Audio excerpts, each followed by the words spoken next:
生命像一片圆形的湖泊，你我是呼喊踱步的我吧，时而追逐飞鸟走得快乐，时而缴械难你背的歌了，怎么走着走着只剩下我自己了？你呢？我愿化成北风的视线，环绕呼吸的3000日夜，浮过你几多，停留一些，在无声息的左岸。这一片湖泊，无垠且暗漠，走散的灵魂穿行，追着焦点，谁不是在微不之中睁眼？好奇一生留下无数灰烬，谁不是小心地把光藏着艰难的前行？若有天你化作风人，视线也怀念逝去的一瞬一瞬，总是我们都有所改变，总是否偶尔迟钝。当清晨光落下，倒依然在湖边，我就相信冥冥中我们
What the heck? This timer is up? Alright, give me a second.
Give me a sec, chat. Let me just warm up something.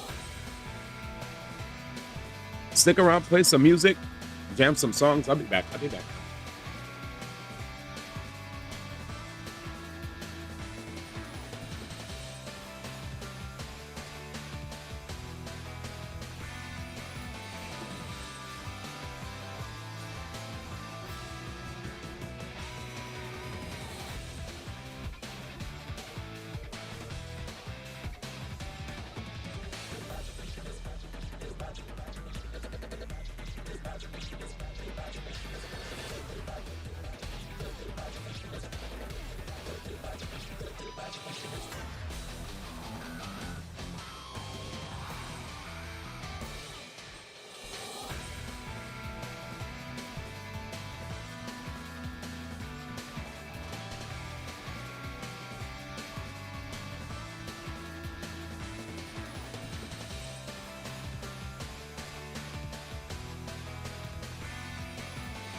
Yeah. But I got all my breakfast. Let's get it. I had to shower. I had to get breakfast. Ah, we are back. Jesus. Let me close my door real quick.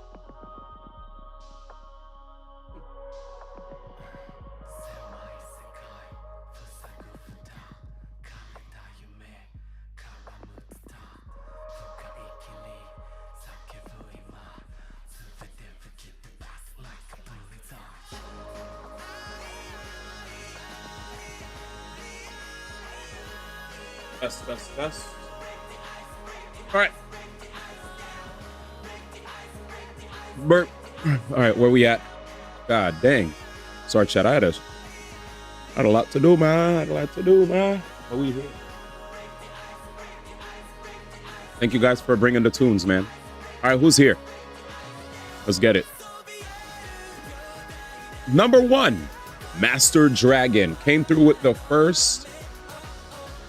Thank you so much. Make sure to open up a second tab on Kick, guys, if you're getting hit with ads. Make sure to open up another tab on YouTube if you're getting ads as well. I do answer all of the chats. You guys are not ignored. Classic D1, Daggy. Lurking, thank you, Toya. What are you guys talking about? D1's never late, guys. Exactly. You guys acting like I'm late. I'm not late at all. Anyways, how's everybody doing? Thanks, It Has Pockets. Thank you for the hydrate. Appreciate you. Late one, JK. No, it's fine. I literally had to do a bunch of stuff off stream that led to me needing to get a lot of extra sleep. And here we are. We're here now. Doing the best we can. Let's see. I saw the Pride West thing. I don't take Taylor seriously. It's a good laugh for me at this point. The site is Hoyo sponsored. If they don't say Siren is good, GG sponsored from Hoyo. Siren does damage what Chrysos airs. That's awesome. But yeah, the reason I posted that tier list was to show that Anaxa does damage. That was the point of me posting the tier list. I was trying to show that Anaxa does damage. Because I swore I saw a message in the Discord that said, I don't know who, I don't know if it was about something else, but I saw a message that made me think that there was a belief that Anaxa didn't do damage, and I was like, huh? But anyways, what up? Tier 5 sign was just a joke. Every gym online spotting for jokes and laughs. Huh? All right, let me scroll down. What up, Bird? How's it going? Good to see you. Star 1 JK. No, you guys are good. Baba, did you do Apocalyptic Shadow? Currency Wars is your favorite permanent event? I mean, it's just a weekly. Let's see. Boot Hill best unit. Boot Hill mains. I'm the only Anaxa user. Anaxa don't do damage in Currency Wars. Oh, well. Anaxa does do damage if you build them correctly. But okay. Like, I feel like a lot of times people are super dismissive of just conversations of characters being good or not tier 0. I'm not saying all tier lists are fully accurate or whatever, but as far as Anaxa is concerned, there's a lot of people that were saying that the character does a lot of damage. I wasn't talking about no Cyrene. The way I look at Cyrene, if you're a Chrysos Air user, you're eating good, and as long as the content is catering to Chrysos Airs, yeah, you're in a good spot. Once the content starts catering to whoever comes out on 4.0, totally different conversation. But we'll see if Cyrene allows these characters that are Chrysos Airs to last the test of time. With that said, ladies and gentlemen, welcome. Happy Monday. Happy Monday. Hope you guys are doing well. Hope you guys are having a fantastic day. I know there's a lot going on in the world, but for you guys to spend your time with the homie for some good old, first HSR Apocalyptic Shadow, and then Pokemon Legends EA. Yeah, man, it's going to be good. It's gonna be good. I'm excited. I'm excited to spend time with you all. We've been spending a lot of time on Pokemon Legends EA. It's been a grind. High key, as like low quality as the game may look when it comes to the environments, The game is incredibly addicting and fun. Just incredibly addicting. It just kind of nuts. Currency Wars. This sounds like people talking about let me see. I think the funny thing is hearing people talk about Currency Wars and what characters do. It reminds me of the days when people used to talk about Divergent Universe and like Simulated Universe in the same tone as actual Endgame. Yes, sir. We got a Japan State of Play. Now that's what I'm talking about. At the end of the day, it's a weekly. It's a weekly that gives you a bunch of cards. If you guys don't realize it, when you play the Fate event that makes you choose buffs, it's very bi-weekly. Exactly, bi-weekly. If you choose your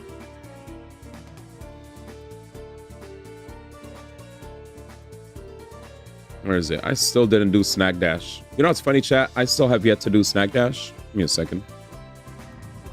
What up? Why am I so bright today? Holy. Okay, I'm not that bright. It's just the monitor that's super bright. All right, we're good. Anyways. I like the old animations, you said. Yeah, man. Hey, man, let me tell you, I'm so happy that you guys are enjoying Currency Wars. So, all right, so it's time for Apocalyptic Shadow. It is time. Did this thing reset for this week or something? Yes, it did. Versus. All right. Now for something that now here's something you'll really like. Snack Dash betting in the game.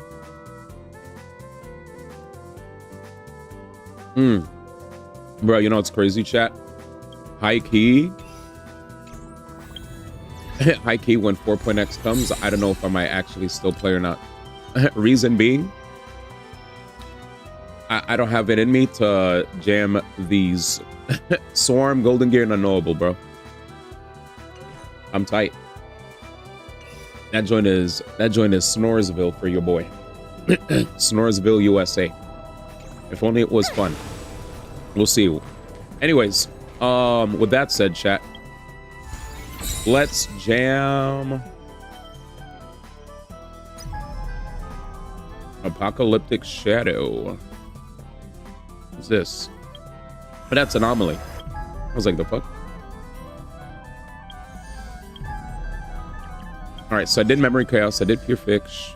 There's Anomaly Arbitration. Dude, best of luck, man. I feel like anybody who's waiting for Kingdom Hearts, it's gonna be a wait. You know what I'm saying? But a nice surprise would be good for you guys, man, because you guys have been waiting forever. All right. We'll see what happens. So I guess whatever I did last week for Currency Wars, it resets this week or some nonsense. How does it work?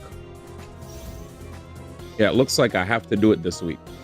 This period, oh, the period ends in 13 days. So you have, okay, so you have 2 weeks.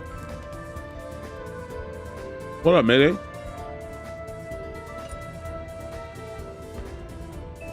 Mayday. Chat's hoping for Kingdom Hearts 4 trailer. I feel like anything Kingdom Hearts 4, in my opinion, is highly unlikely, but I'm open to a surprise. What would be crazy if the Game Awards reveals a Kingdom Hearts trailer?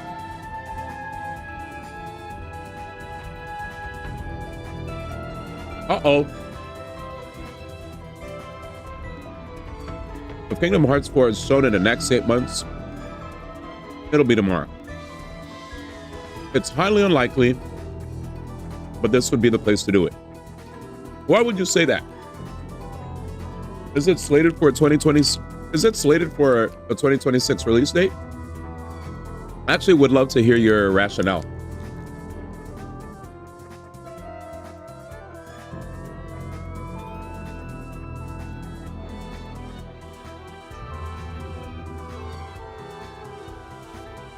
Mm.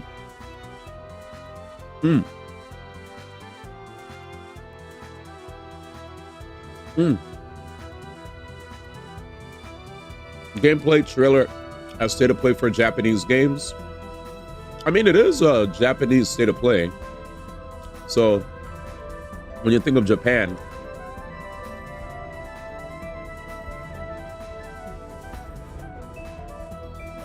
when you think Japan, right?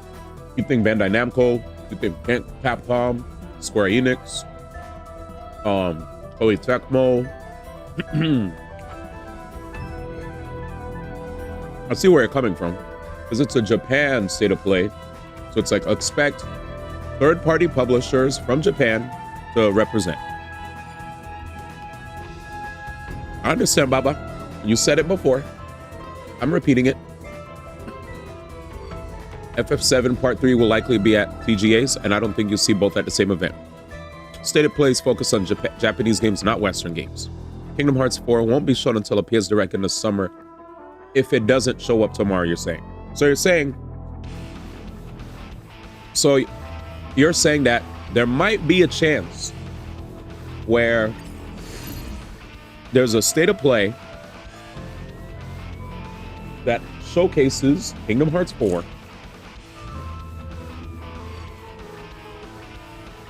and there might be a state of play that showcases Kingdom Hearts 4 either tomorrow or summer 2026. It's either those two dates. And what if they show Rebirth tomorrow? Then would you expect Kingdom Hearts to be at the TGAs, or vice versa?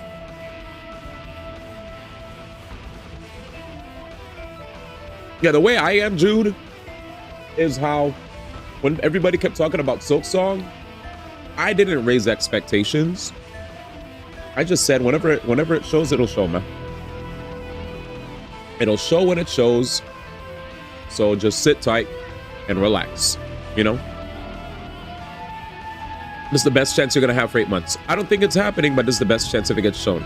Yeah, I think basically what's being conveyed is if you don't, none of us are expecting it exactly to happen, but if they're gonna be marketing it leading into the summer, this is the best time to start marketing it.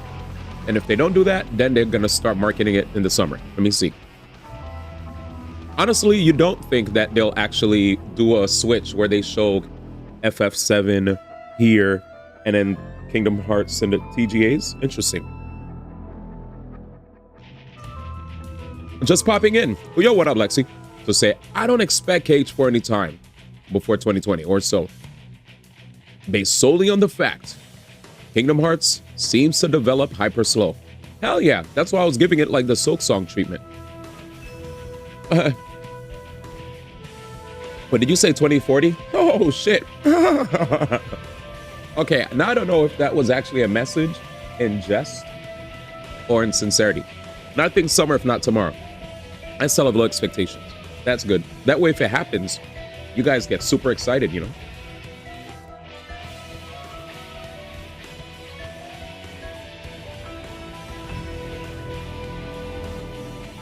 Is there music playing? There is music playing.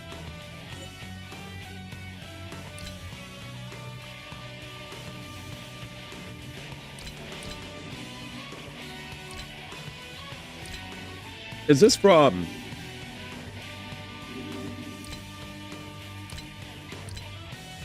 Anyways, there's an endgame challenge that I need to do real quick.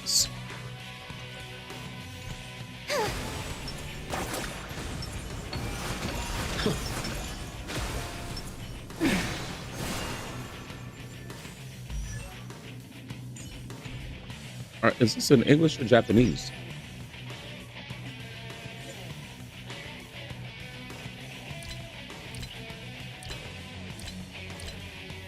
English. So this being a Sony Japan-based state of play would make sense. Kingdom Hearts normally shown at Sony events and TGS. KH4 see more of than FF Remake next part. We see. So this being a Sony Japan state of play would make sense. All right, cool. Well, I think at this point, we'll see what happens. Alrighty. Standard Gambit.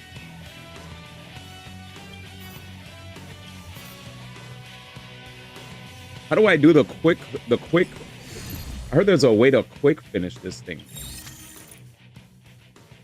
Unable to rank through this mode. Oh yeah. You don't rank.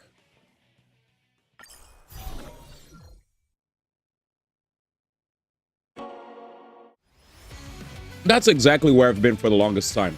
I'm just going to do Apocalyptic Shadow. I don't want to do this now. I just want to do Apocalyptic Shadow, I'll be honest. I don't want to do Perseus. This place is rich with the sweets. All right, let's do this. Causes one. Proceed to challenge. Here we go. All right, let's do this challenge. So physical weakness. Next. Wait, who's the other enemy?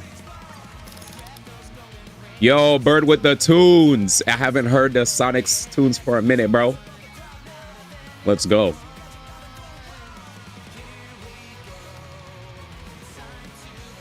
Oh yeah, it's T-H-E-R-E, ma.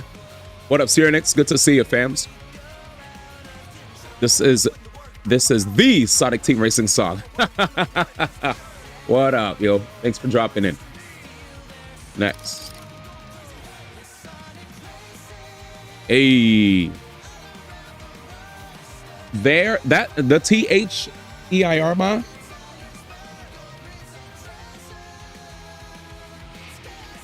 Is incorrect there.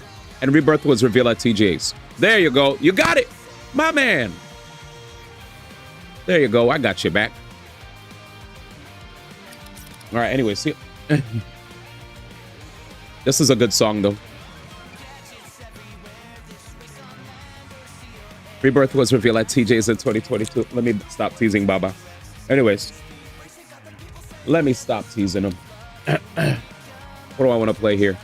Castoris? Let's play Castoris. 1. We're going to play Acheron on the other side. Okay? I know about that. Base.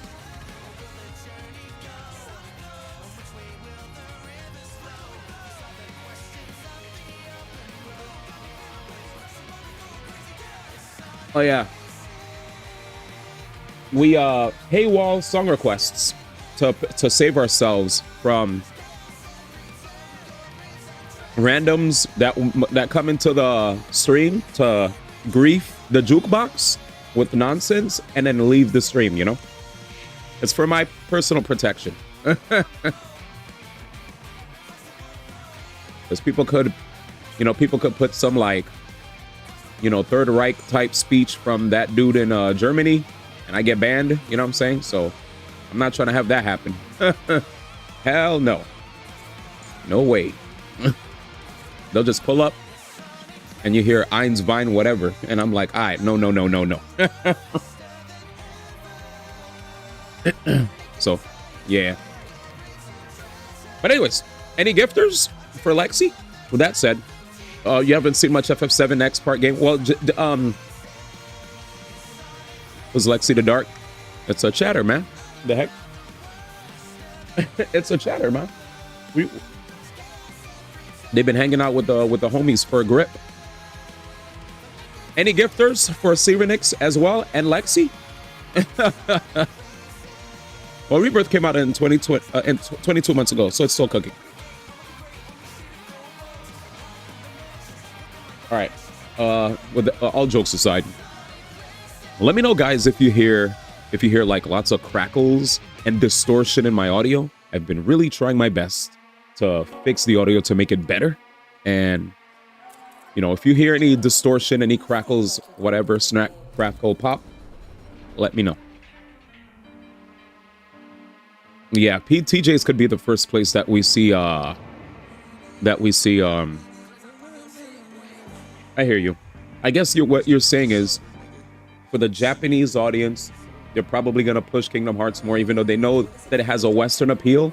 They tend to market it at a lot of JP-focused events, whereas Final Fantasy is the IP that they've gone above and beyond to market to the rest of the world, and that was a pretty smart gamble on their part, right? They put a lot on it in the PlayStation 1 era, and thanks to it, RPGs got a big boost in visibility and interest. So, yeah, man. You sound like a radio station at the moment, brother. I hope that's a good thing. Thank you, man. Appreciate it. Honestly, I've only ever heard crackles when you switch to your capture card for the first time in a stream, but it fixes itself quickly, so I'm assuming it's a power thing. Yeah, it's a power thing. Thank you. FF7 has a lot more Western appeal, but it also was shown primarily at Keighley events. Got it. Okay, that's fair. At the start of a battle, when there are 2 to 3 remembrance characters in a team, increases the damage that enemies receive. Oh, perfect. I think these are all remembrance. I think so. I think so. Yeah. All right, next. This is going to be an easy one. Acheron, one of my faves. Who else? Acheron. Show you how it go. Oh. I used to hear this song all the time back then. Whenever I hear this song, I was like, this is a Baba song request. Obviously, no hate or anything, you know, we just vibing. You should know this song. I memorized all your songs, man. I memorized all of them. How can I forget, man? All right, let's see. What do we do here? When the ally deals damage to enemy targets with 3 DOT, no DOT, I don't have DOT on this team. Increased weakness break received by all enemies by 15%. And additionally increases super break damage. I don't have a super break character on this team. Increases crit damage of all allies. Basic and ultimate damage dealt by 30% with an additional increase of 30% against enemy targets that are weakness broken. This buff. There's a buff. All right, let's go, chat. We're gonna complete this challenge. And once first this is difficulty 0, difficulty 3, then we be difficulty 4. And we're out of there into Pokemon Legends EA. By the way, guys, let me announce something. Okay, so that's not what I was going to announce at all. We are 997 battles away from 1,000 battles in Pokemon Legends EA. Who's insane? This man.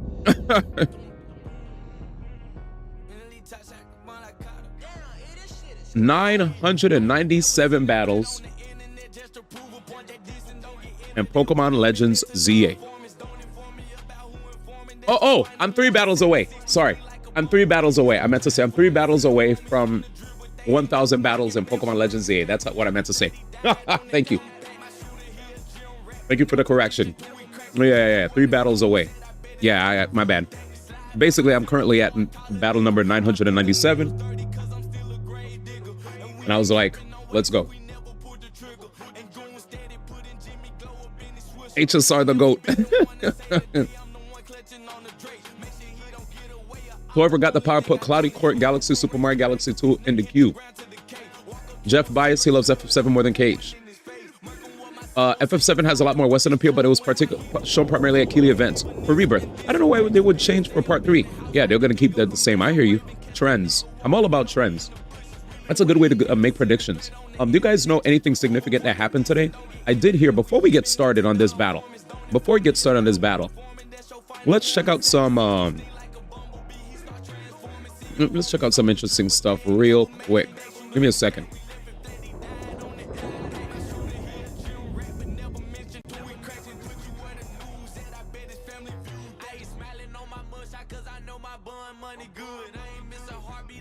All right, let's see if anything new. So first off, chat, you guys don't know, for all my homies trying to save money, let's show you guys this. Boom.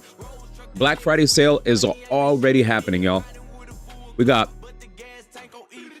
from now until November 29, there's a Black Friday special that Nintendo's having on select Nintendo Switch games. As you can see here, Nintendo Switch Sports, Super Mario Odyssey, Paper Mario and the Thousand Year Door remake, Splatoon 3, Princess Peach Showtime, Donkey Kong Returns HD, The Legend of Zelda Echoes of Wisdom, Luigi's Mansion 3, and Kirby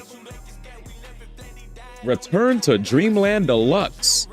Now, I totally forgot about that game. I heard that game was actually kind of crack.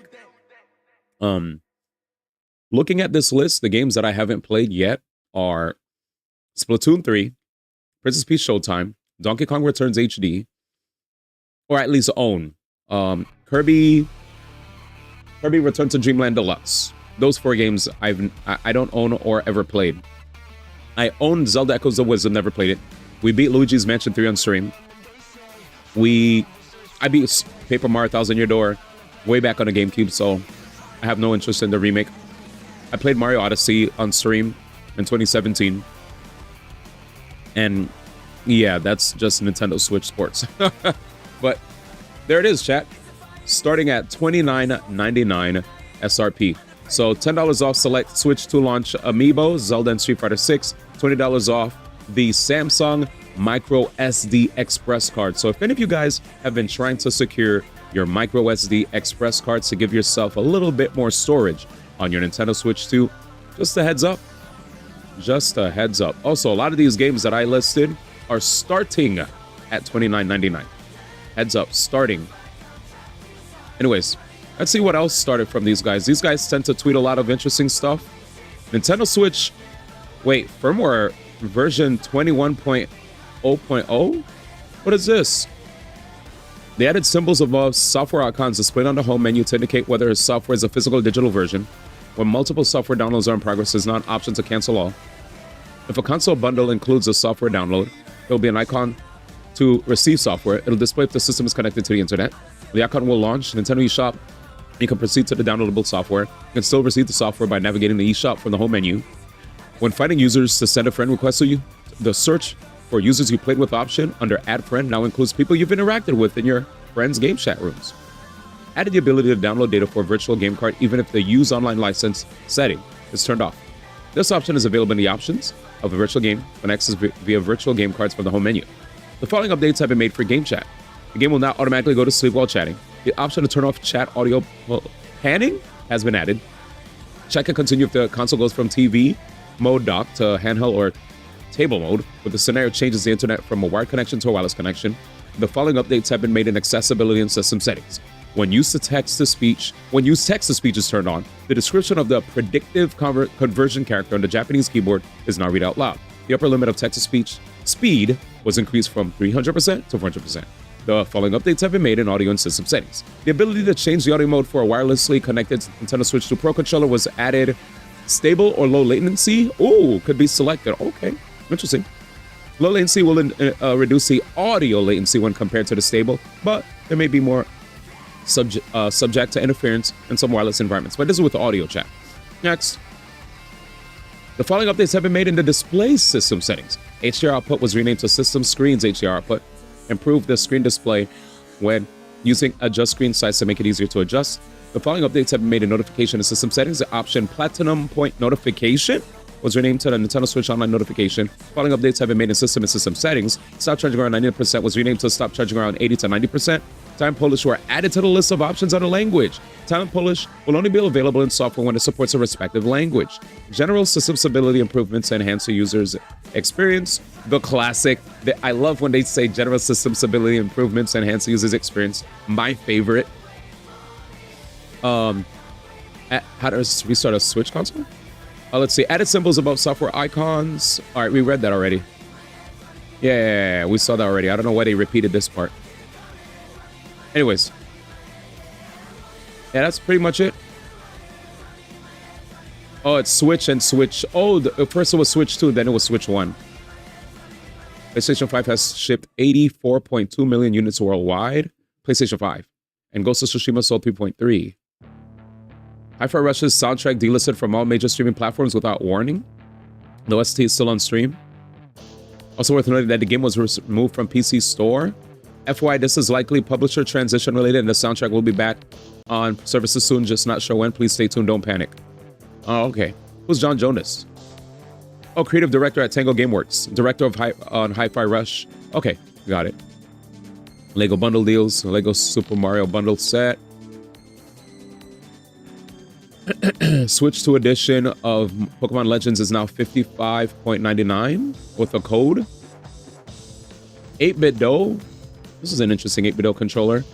Kirby's Dream Buffet was added. Burnout Paradise. I love the Burnout series. Yoshi's Island. Yada, yada, yada. I guess that's it for news. Yeah, I'll scroll through. Oh, this is what I wanted to show you guys. So the Super Mario Galaxy movie trailer Nintendo Direct was announced for November 12th, 6 a.m. PST, with no game info on the Direct. But there it be, chat. Super Mario Galaxy movie trailer. I heard there was a leak with regard to it, but boom. And I guess let's see what Stealth covered. Sony financial update. Yeah, okay, so 84.2 million PS5 units shipped, 119 million monthly active users on PSN, 80.3 million units of PS5, PS4 software sold last year, 6.3 million units of first-party software sold. Ghost of Yotei sold 3.3 million. How about you tell us how many PS2s you sold, Sony? How about that? I'm trying to hear it. But yeah, Nintendo added Kirby's Dream Buffet. We just saw that. There's the Toad key art. That looks really nice. The New York Game Awards on January 17 to 18 will be honoring 30 years of Pokemon. And Reggie is one of the hosts. Crazy. IGN partnered with Nintendo Life to create a top 100 best Nintendo games of all time list. They're revealing 20 per day. Ooh, okay, let's see this. It includes first-party and third-party games. Interesting. Top Nintendo games of all time. Eternal Darkness number 100? Huh. GTA Chinatown Wars. 98 Original Star Fox. 97 Super Castlevania 4. 96 9 Hours, 9 Persons, 9 Doors. As long as my GOAT game gets mentioned, I don't care what place it's in. Thank you for recognizing 999. It's goated. Fire Emblem 3 Houses. 95th place. I have to see what's above Fire Emblem 3 Houses. To me, that's like a Modus. That's a freaking, what do you call that? Not Modus, magnum opus, you know, for the Fire Emblem people. Professor Layton and the Unwound Future. WWF No Mercy. Nigga, what is this list? Kirby Planet Robobot. Diddy Kong Racing. 90 The World Ends With You. Captain Toad Treasure Tracker. Golden Sun The Lost Stage. Mario Golf Stool Tour. Super Monkey Ball 2. Beautiful Joe. F-Zero GX. Ring Fit Adventure. Phoenix Wright Ace Attorney, and Castlevania 3 Dracula's Curse. I'm excited to see what the next 20 games will be. I mean, I'm happy that they mentioned those games at all. Like, the ones that I've played and loved. Eternal Darkness. I never played original Star Fox. I only played 64. So, Eternal Darkness. 999. Fire Emblem 3 Houses. Diddy Kong Racing. World Ends With You. Captain Toad Treasure Tracker. Golden Sun Lost Stage. Monkey Ball 2, Beautiful Joe, F-Zero GX, Ring Fit Adventure, Phoenix Wright Ace Attorney. That's like 13 games on that list that I've played. Okay. Crazy. For the first time in 7 years, the Mario Kart 8 Deluxe Switch bundle is not part of Nintendo's Black Friday plans. Interesting. Nintendo also has a must-play list from their holiday gift guide.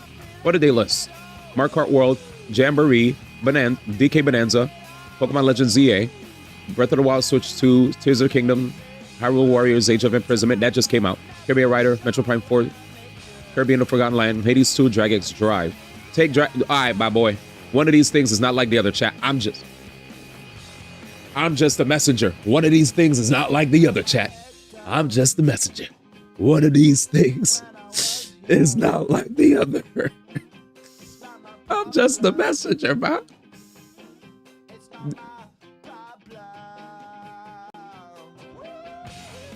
Chat, this is all I need to say. When Rick comes back, please, chat, let me know. When Rick Air Riders comes back, I'm trying to play this on stream again. While I don't think, you know what's funny? While I don't think the game is really for me, I do want to say that I love Rick. I love Rick. I just want to play as much Rick as possible before I can't play Rick anymore. I just want to play Rick, man. All right, let's see. All right, what do you guys say?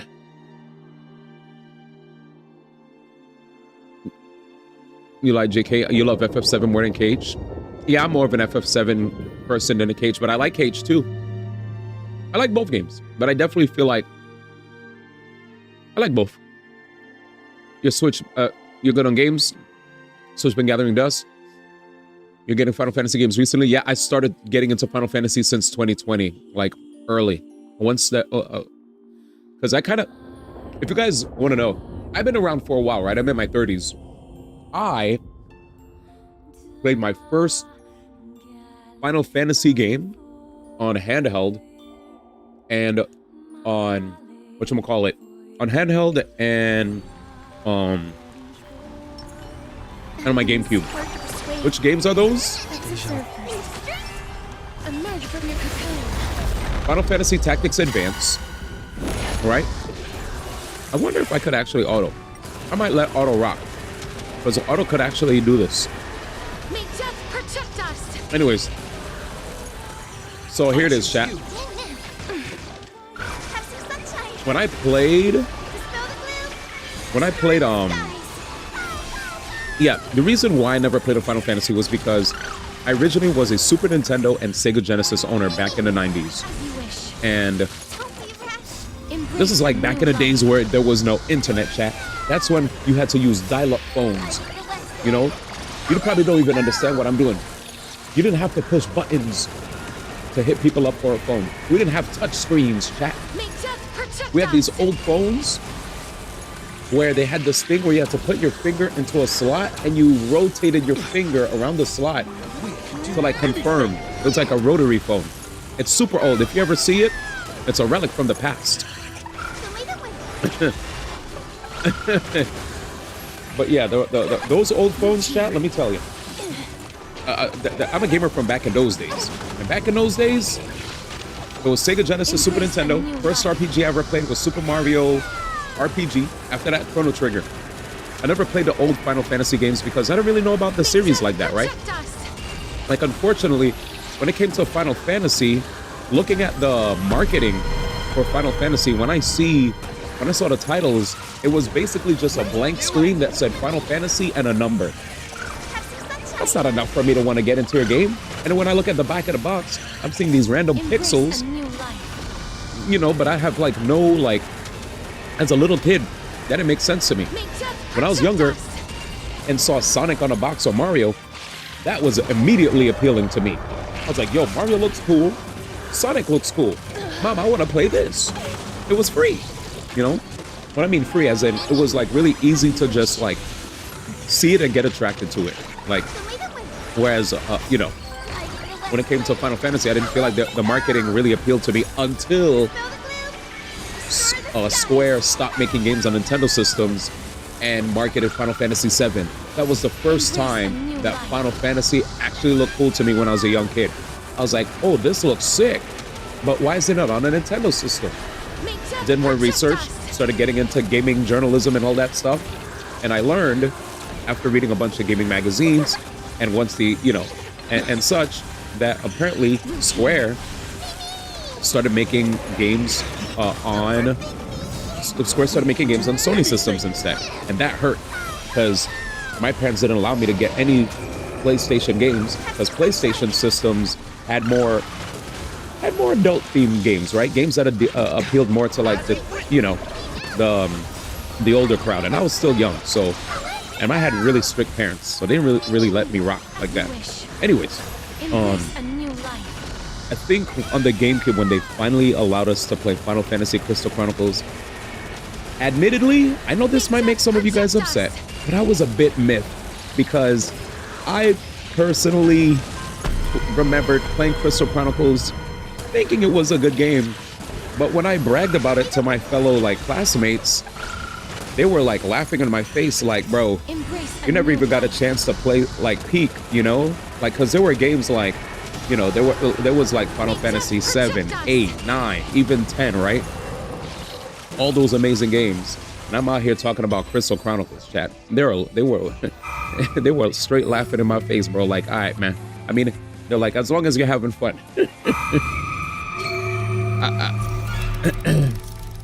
Let's see. But yeah, man. Let me scroll up. I missed what you guys said. He said, put that, Cyrenix said, put that Switch 2 on a sale. You know that's not going on a sale for a while, because Nintendo, chat, you know Nintendo's making a killing with that system. There's no way. There's no way.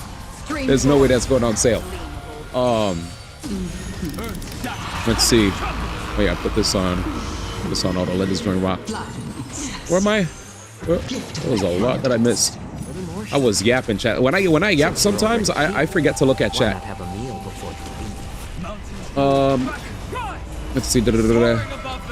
Is it crazy? You didn't watch the Mar movies in theaters? I watched the Mar movies on Kick. By the way, follow my Kick. We do viewing parties on Kick. We're trying to do more viewing parties. What's good, Jam? Good to see you. Yep, we added a new emote called D1X Rick. I hope you guys love the emote. That's for all my Rick enjoyers. Let's see. The PS2 is discontinued, but people are still buying it. Smash 64 combo already happened. Are you talking about SmashCon? Imagine they put that one hentai game in here that was an in-shop. They would never promote the hentai game. Are you crazy? I don't think Air Riders is Rick's last name. Let's ask Samus Metroid to be sure though.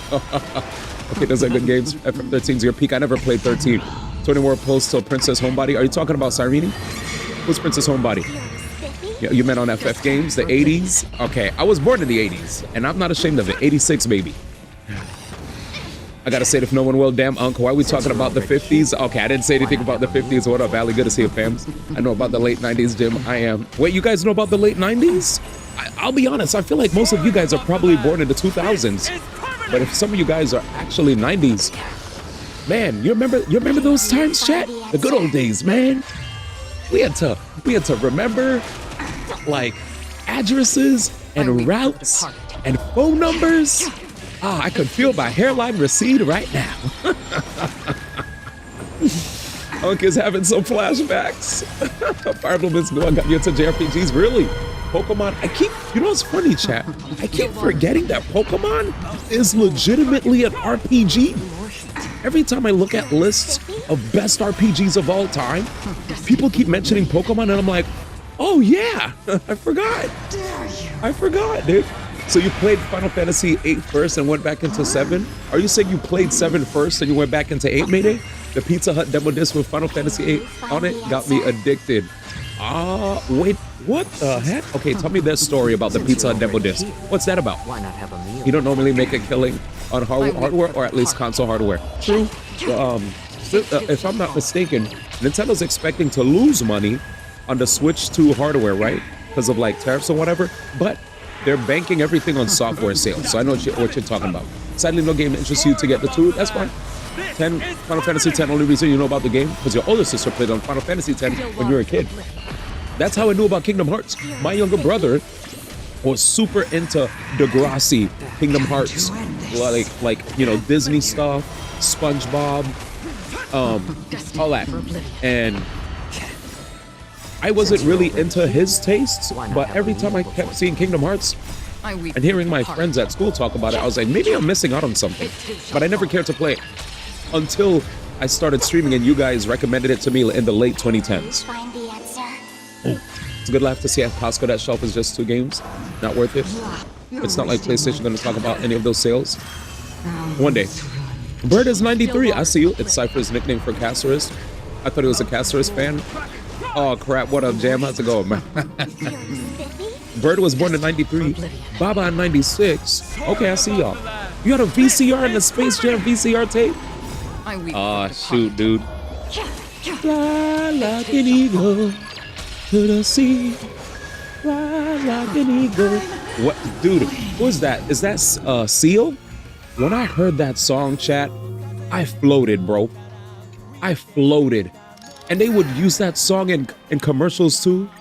Time keeps on skipping, skipping, skipping. And oh, it's Dave Matthews, my bad. into the future. Damn. Fly like an eagle. Damn, that song was crazy. There was also another song about flying that I remember singing in my graduation, but nobody sings that anymore because, you know, that's the guy that pees on people, unfortunately. But I did sing in my graduation back then. Anyways, I think I only got into Pokemon. Steve Miller, got you. I only got into Pokemon because the second oldest brother loves it more than me. I even had old Disney movies on VCR tapes in French. They had a special demo disc, had a handful of games on them that give out with certain pizzas and Pizza Hut. The frick? I didn't know about that. That's actually a cool marketing campaign. Would you say you would have ran into the IP otherwise? Probably not, right? Let's see. Wait, what? Reddit demo disc? Sorry, I'm gonna pull it up. That's crazy. Give me a second, man. Let's observe. Let me just Emerge from your cocoon. let's see. Digital route is your favorite route? I love digital route too. If you ever go to Switch Systems, physical costs a whole arm and legs. 1998 for you, Dave Matthews. Same with Kingdom Hearts. Your older sister played Kingdom Hearts on PS when you were a kid. Okay, let's see this. Chat, it's right there. Wow. Look at this nostalgia, chat. Crazy. Let's pull this up real fast while it... Look at this, chat. Pizza Hut PlayStation demo disc. Oh, I can't zoom in. Frick. What the heck? That's insane. Dude, I miss those days. You know how I got exposed to Soul Calibur, matey? EGM, Electronic Gaming Monthly, had a special demo disc, chat, where you got to play as Cassandra or Nightmare in Soul Calibur 2 for the GameCube. I don't know if you guys saw that as well, but I was so hyped. I was hoping Link was there, but they only had Cassandra and Nightmare, but that was good enough for me. All right, let's keep reading. POD, by the way, the Switch eShop has a game called Hentai Games Collection. I don't believe it's full on 18 plus, but I'm pretty sure at least one qualifies. Huh? Thanks for the correction. Wait. Probably later with 10. It got me into Crash Team Racing and Ape Escape. Dude, I heard Crash Team Racing is one of the best games ever. When we get into the Switch, somebody told me to not go into the eShop and put price from highest to lowest. They told me to be careful. You know what that means, chat? We're gonna have to check. We're checking before we start Pokemon Legends Z8, chat. Hopefully we don't get banned. I would not be surprised. Dreamcast used to have a ton of done with this too. Goddamn. I think we'll be fine. I made the mistake multiple times. I deleted my... You deleted your older sister's save file? The reason you did it was because you thought it was your Aladdin game save file. You didn't realize until it was Kingdom Hearts. One funny thing was Aladdin game on PS1, so it could never be saved on PS2. Oh my god. When you mentioned that, that reminded me of the few times my younger brother and a few of my friends who I let borrow my games accidentally saved over my file. I don't know how you accidentally do that, but they did. And I felt so betrayed. I felt so hurt. All that work that you do on your game. And you're like, oh, I'm gonna go on a vacation with my parents or whatever, so I'm gonna let you borrow my game while I'm away. And you come back and they're like, oh yeah, my bad. I deleted your save file. And I'm like, bro, it's never a good sign when you start a stream concept where hopefully I don't get banned. I never delete my sister's save file, but my sister saved over mine a ton. That's what I'm saying. That hurts. That hurts, chat. Why? Why? This is an embarrassing story, but one time I accidentally... I'll just say the story. I had a character that was at a high level. I was a younger kid at the time, just a heads up. As a younger kid, never got into fights, by the way. Never got into fights, right? Like I had I had moments where people got me really mad, and I'll get into like 1 or 2 shouting matches with somebody or push them, but never fought. You know, I rarely like to fight. Not a fighting person. The reason I'm giving you this context is because I had a file that was incredibly heavily invested in for Phantasy Star Online, episode 1 and 2 on the GameCube. I was in high levels. I played for an insane amount of time. I don't know what happened. Somehow, some way, my friend, I don't know how he messed with my file, but he did. And I was like, brother, how? And before I even, actually, when he admitted that he deleted my file on Phantasy Star, mind you, it's on a memory card. I was like, how does that happen? Like, what did you do? My bad, man. And my right arm started shaking, and I just, whoa. And I felt so bad after the fact. I felt so bad. Mind you, again, I was a young kid. I've never, ever actually fought anybody in school. But for the first time ever, my arm had a mind of its own. It just moved like this. And I was like, my bad. I'm so sorry. I didn't know how to feel. I didn't know. I'm sorry, man. Like, I started crying. I swung on my homie, then I started crying. And he's like, my bad, man. It was like an anime moment where he didn't even fight back. He's like, nah, man, I get it, man. I'm sorry, man. And then I said, I'm sorry. Then we hugged it out. Then we hugged it out because I'm crying because my file got, deleted because I really cared about the file. And then he felt bad. So we just felt really, it was so anime. It was so anime. He's like, I was like, dude, I never did this before, and it doesn't feel right swinging on my homie. I was like, what the fuck kind of anime shit is this? Never again did I ever raise my hand, ever, at another person, dude. God damn, that didn't feel good at all. I was like, oh, this is what uncontrollable anger feels like. Let's never, ever, let that happen again. Let's continue to have emotional, you know what I'm saying? Like, let's continue to have control of our emotions and not, just let, no matter how upset you are at something unfortunate happening to you, you have to stay grounded, bro. There are better ways to handle stressful situations. Okay, I got that out. I feel free. Sorry, chat. I played DOA 2, Soul Calibur, and Soul Calibur and Adventure on Dreamcast demo this year, saying, nice.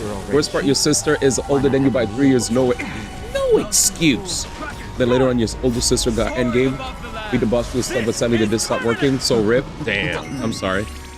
Jam, no. No, I felt mad bad, fam. In your defense, that's literally months of progress and grinds gone in an instant. They committed a sin.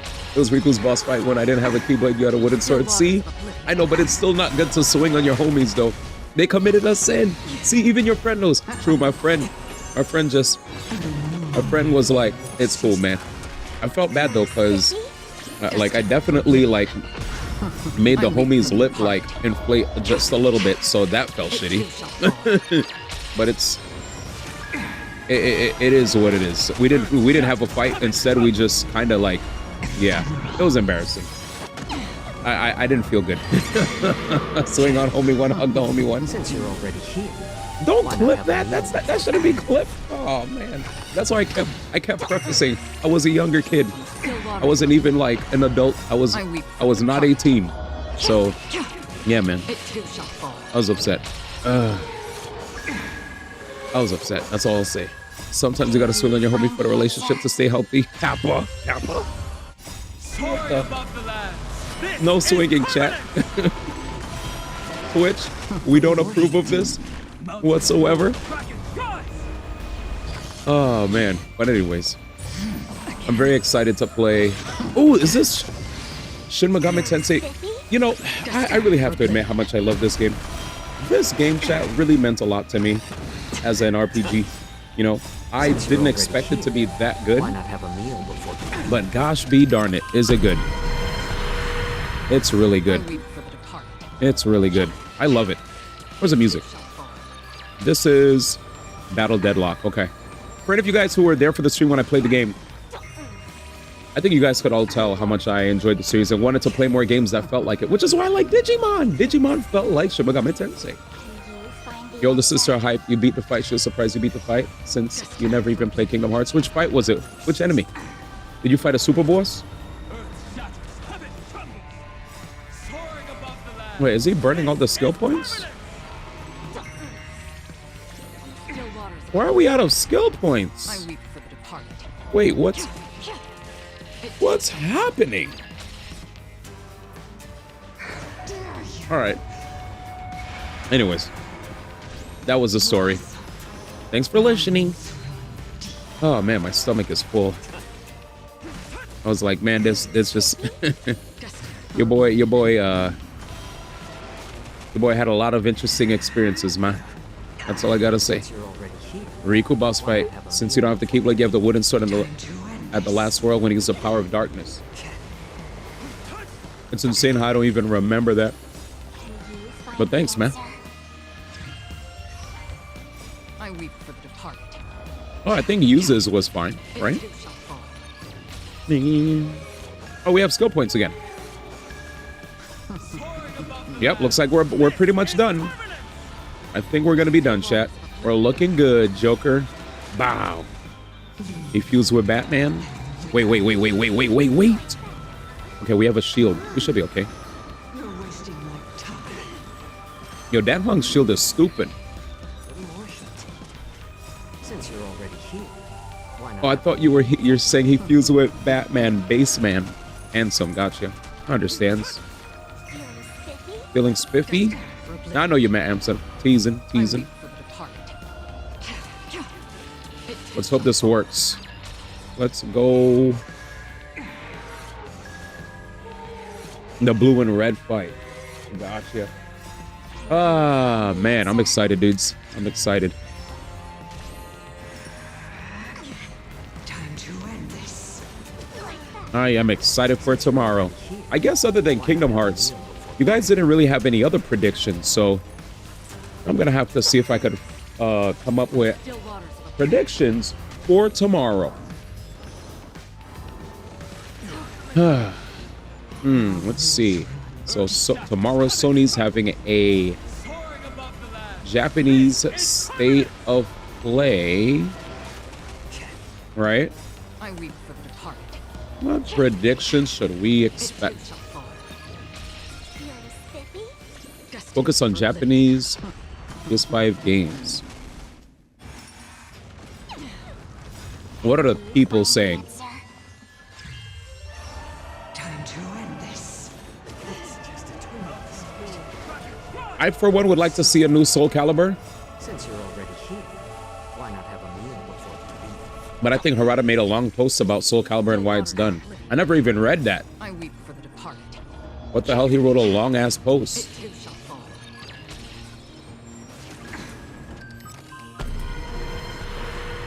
Whoa, I need to grab his entire post and shorten that, because that's a long app.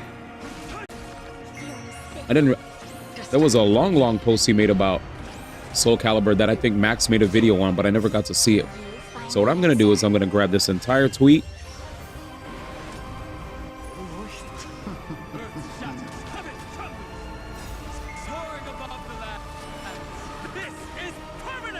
Still waters of bliss.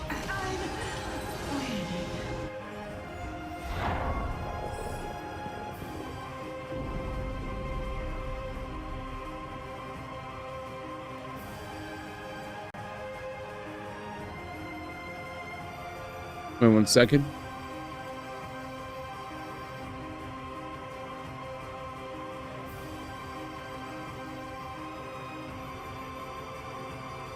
Tekken Survive and Soul Calibur struggle based on an insider's perspective.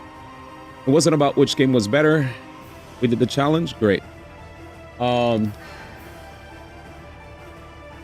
For a long time, Soul Calibur was seen as the elite team inside the company. They had a clear vision and were even rivals to the Tekken team. Both games were successful in their own ways. The real problem, big company changes. When a company grew and merged, things changed. The new bosses were business experts, not game developers. They cared more about managing the company than about specific games. Their philosophy was, broadening your horizons was good. Sticking with one game forever was seen as a dead-end job. Developers were regularly moved to different projects, job rotations. This system slowly broke the Soul Calibur team. Key people were moved away, and the team's original spirit and vision faded. They became just another team in a huge company. How Tekken survived, the outlaw spirit. The Tekken team was always seen as a group of rebels. When a company tried to move its leader, Katsuhiro Harada, to a different department, he refused to let go. Even though it hurt his career and made bosses angry, he continued to lead the Tekken team secretly. The team decided that the survival of the game and his fans were more important than the company rules. Their motto was, a fight is about who's left standing. They fought the corporate system to make sure Tekken was the last one standing. Conclusion, the main difference wasn't about game quality. Soul Calibur's team was weakened by company policies that scattered its talent. The Tekken team survived because they were stubborn outlaws who fought to keep the game alive no matter what. The fire of Soul Calibur isn't completely out, but the team lost strong, united leadership it once had. Damn, that sucks. So they're all scattered about the company. Well, rip Soul Calibur. Rip Soul Calibur then. Rip. Neo 3, Phantom Blade 0, Tokon, Luminous Arise, Lumines Arise, Code Vein 2, Romeo's the Dead Man, and Where Winds Meet are your predictions. Wait, that actually, I didn't hear about Phantom Blade 0 and 8.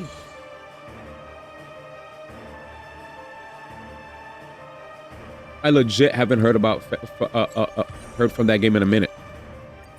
I miss Soul Calibur. All right, let's get ready. Time for Pokemon Legends ZA. My rewards. Where do I get my rewards? Are you prepared to gaze upon the visage of the finality? You need a miracle. That's funny for the wrong reasons, because that means despite how good the last Soul Calibur was, you need a miracle for Soul Calibur to come back soon. They took notes to follow Tekken team. They should have taken notes. We have more of a chance of a Tekken X Street Fighter than another Soul Calibur. How's that funny? I'm sad as a Soul Calibur fan. But yeah, that's true though. Funny isn't the word I'd use, but it's interesting. For me, I'm sad, obviously, because I'm a Soul Calibur fan. Yeah, funny for the wrong reasons. You did. All right, Temple. Oh, you are Soul Calibur fan. All right, my bad. My bad. Get me out of here. Wow, we only got a like one. Curses. So that was a 10 pull. We're getting close though. Yeah, funny for the wrong reasons. Yeah, that I get it, because Tekken X Street Fighter will never happen. We're at 60 away. The likelihood of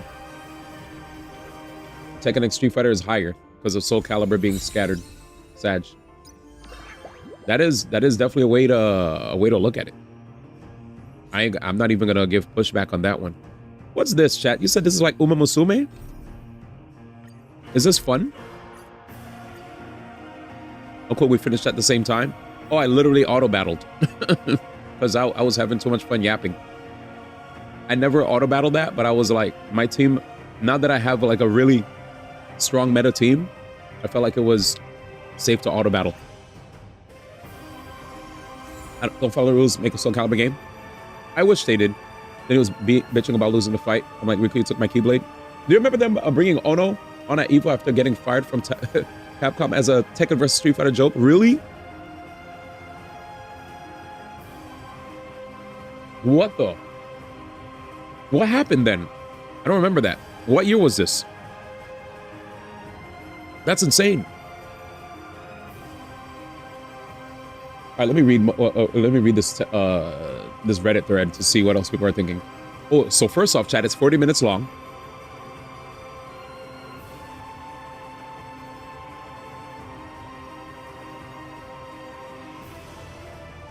Here we go. People are still thinking we're gonna see. People are still thinking we're gonna see. Let's see. Oh wait. Wait a minute. This show, chat. Listen to this.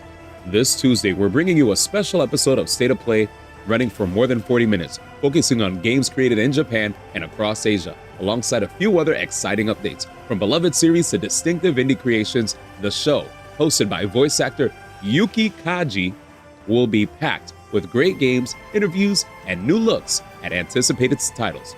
State of Play Japan airs on YouTube on November 11 at 2 p.m. PST, 5 p.m. EST, 11 p.m. CST, November 12 at 7 a.m. Japan Standard Time. If you guys don't know who Yuki Kaji is, that is the anime voice actor of Eren Yeager from Attack on Titan. Crazy. Just saying. Just saying. Eren Yeager. Yep. Big deal. We're about to have Eren hang out with us, chat. It's lit. I wonder why he's here. Apparently, people also said Todoroki.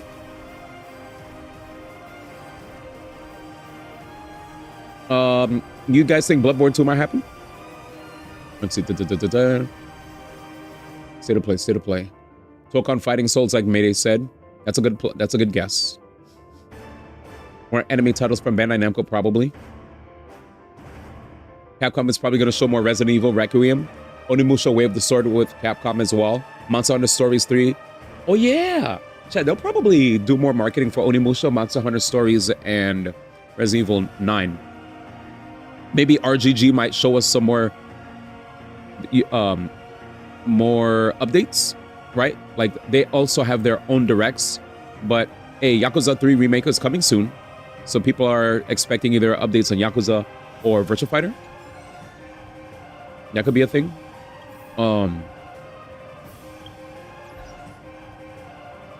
Maybe they'll also be happy to announce their sales of PlayStations worldwide and how many active users they have on PlayStation Network.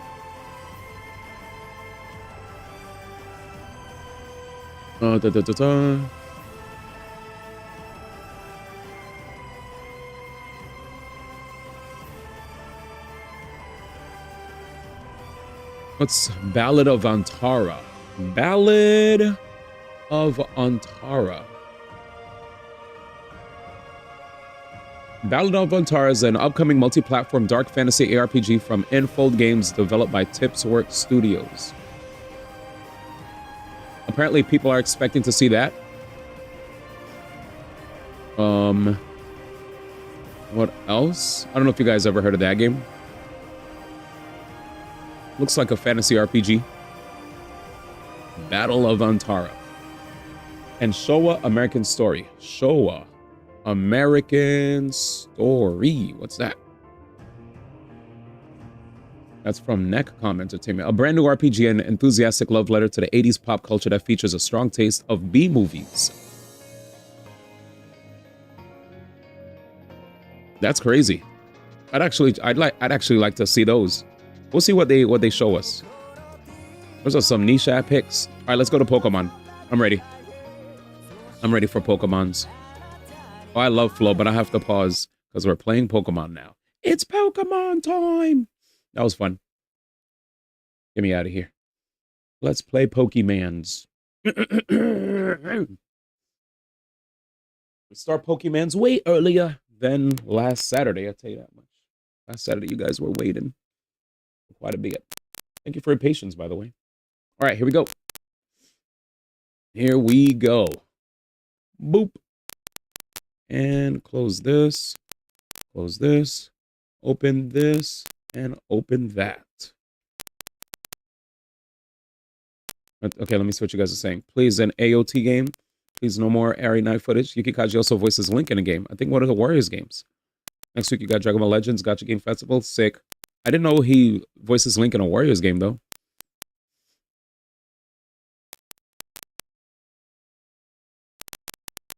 Here's the Ono Harada video.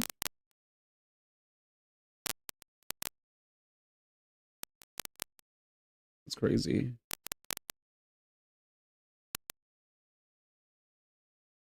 Ba-dum, ba-dum, ba-dum, ba-dum. All right. Extremely happy to be here for EVO 2023.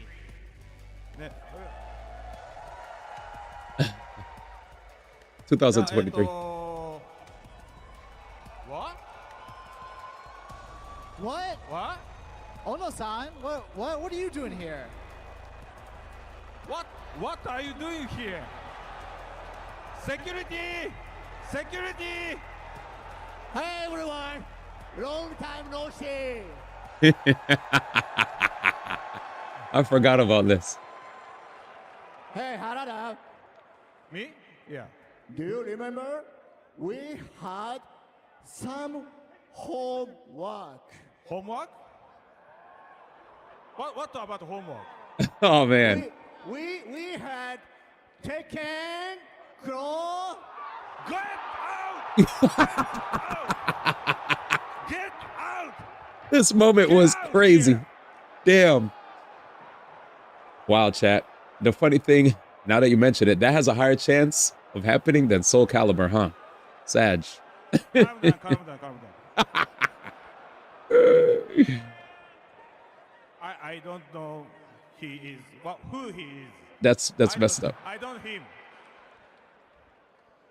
Ugh, Sorry for that little inconvenience. it's accident. Accident. Just accident. That is crazy. That is crazy. Thank you for that one. That was crazy, dude. He actually pulled up. So wait, he got fired from Capcom, and then they just were like, all right, well, time for him to just pull up and start acting the fool. I can't believe he did that, dude. On stage. Mm. Mm-mm-mm. All right, let's play. Ah, you love to see it.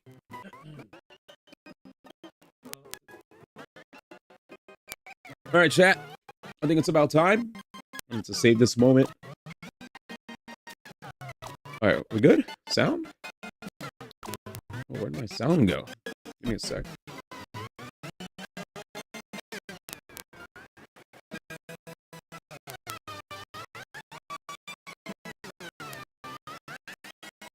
Yeah, I was like, what the hell's going on with my sound, brother? Yeah, give me a second. Let me mute the video capture device. And I can't even hear it.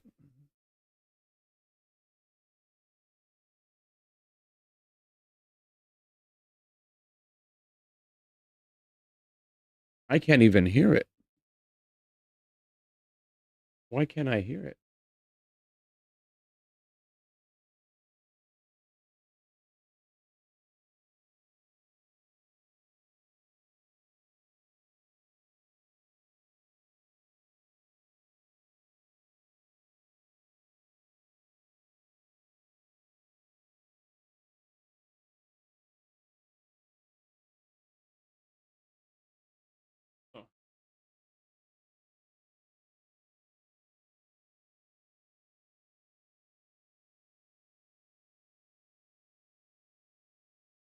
Yeah, I muted speakers.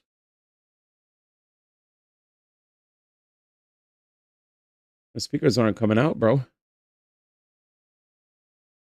What the frick?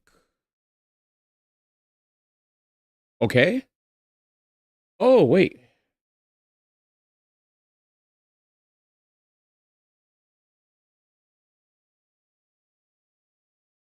I forgot I muted the monitor. Silly me. All right, maybe you guys should be good now. How is it now? My bad for terrible sound jump scare. We good? Sorry, everybody. Clear? You said your audio is going insane. It's good now, though, right? Good to go? Good to go? What up, Vex? How's it going? Sorry, everybody. Since the trailer had Soul Punish animation for Dragon Ball Legends Gotcha promotion. Hey, man. The best of luck with your Dragon Ball Legends pulls, brother. Best of luck. All right. Can I show you how crazy I am, chat? Look at this. This is all I have left. Mega Evolution Pokédex. 45 out of 50. Right? Catching Psychic types. I need like 12 more. 13 more rocks. 13 more dragons, 19 more steel, and then 3 more Pokemon battles. Insane? Insane.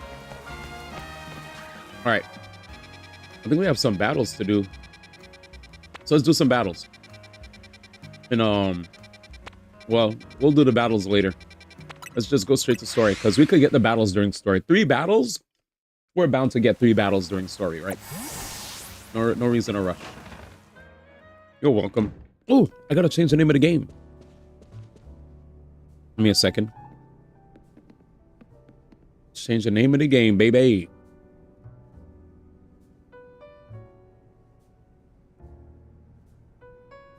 Pokemon Legends ZA. Day 9. There you go.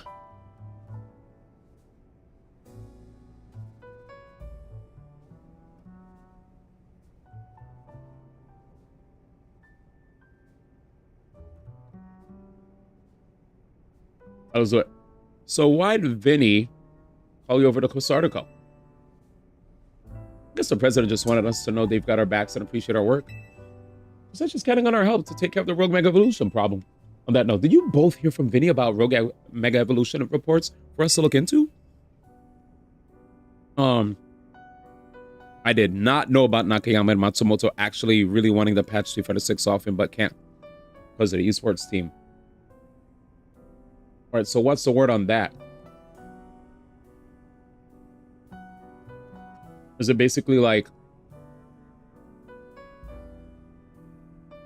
I mean, I always felt like constantly wanting to patch a game during a season for a game can make for quite inconsistent results all throughout, unless there's something that's really like bad that needs to get addressed, right? Like if something is just straight up killing your game, then you might as well address it before it gets too late, like a a bug, right? A crazy ass bug or just emergency situations. Do you feel like do you really feel like there's an emergency to gut my Bison and like Ed at this point? Or no, not Ed. My Ryu and Bison? I'm guessing those are the culprits, right? Because every time I see people talk about Street Fighter, I think Phenom just got first place in the Street Fighter 6 world rankings for online, MMR, whatever you call it. And he was playing Mai, apparently. And he tried to joke like Mai was like, he tried to put on this whole act, then he broke character mid-tweet, which was funny. But yeah, that we did, which I suppose means it's time for another strategy meeting. Let's start a strategy meeting when I'm ready. I'm ready. Here's the new info from Vinny. Our first concern is a Dragonite invert Sector 3. Second is join Sector 4. We got a Tyranitar to check out. And finally, there's a Starmie in Blue Sector 9. All 3 of those can be difficult to tackle even when they haven't Mega Evolved, which means they'll be extremely tough customers when Rogue Mega Evolution sets in. Do you feel up to this new one? Hell yeah. Team MZ will be supporting you on the ground, as always. But even with our help, these will be serious opponents. We can't let our guard down. Got 3 months of parts with banners? It has? Nice. Hi-Fi asked them in an interview about balancing, and they said they really want to, maybe a little too often, but told they can't until gaps in a competitive season. Yeah, I feel like, I personally am not a big fan of constantly patching in the middle of a tournament season, though. I'm cool with that. I think you gotta let shit right out, unless it's like really bad in terms of glitches, right? If there's like an OS that takes away a lot of 50-50s, that I know they got rid of that one. And you know, like things that just kill the game, fine, patch it out. But like if a character's strong, a character's strong. Like you'll just let the season ride out, and then patch, you know, when accordingly. Patch accordingly, unless it's like really bad, I guess. You got to make a hard judgment call. How do you feel about it? Last patch was a year ago and it was kind of small. Legit in December. Okay, maybe they take way too long to patch. Damn. I feel like I feel like the best times to patch are probably as far away from Evo as possible, no? Like if you're far away from the end of the Capcom Pro Tour ending in Evo, as long as you're months out from those, like the end of the Capcom Pro Tour or Evo, maybe those are the best times to not drop patches. Because if you try to change the game really close to that, that's just messy. Like, even though obviously I don't want to take away from how important CEO or a combo breaker are, Evo is always held in high regard. And obviously, the end of the Capcom Pro Tour season is also like super big. So what do you think? You think, like in my opinion, I feel like anything that's months out from those events, maybe they could drop like 2 patches a year? And just be mindful of how close we are to Evo so people could adapt to the changes. I changed the name of the game on my OBS. Why does it still say Star Rail? That's weird. Okay.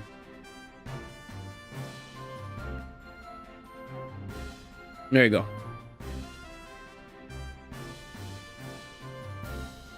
Oh, they figured it out, SF5. Huh? What did they do with SF5 again? I forgot.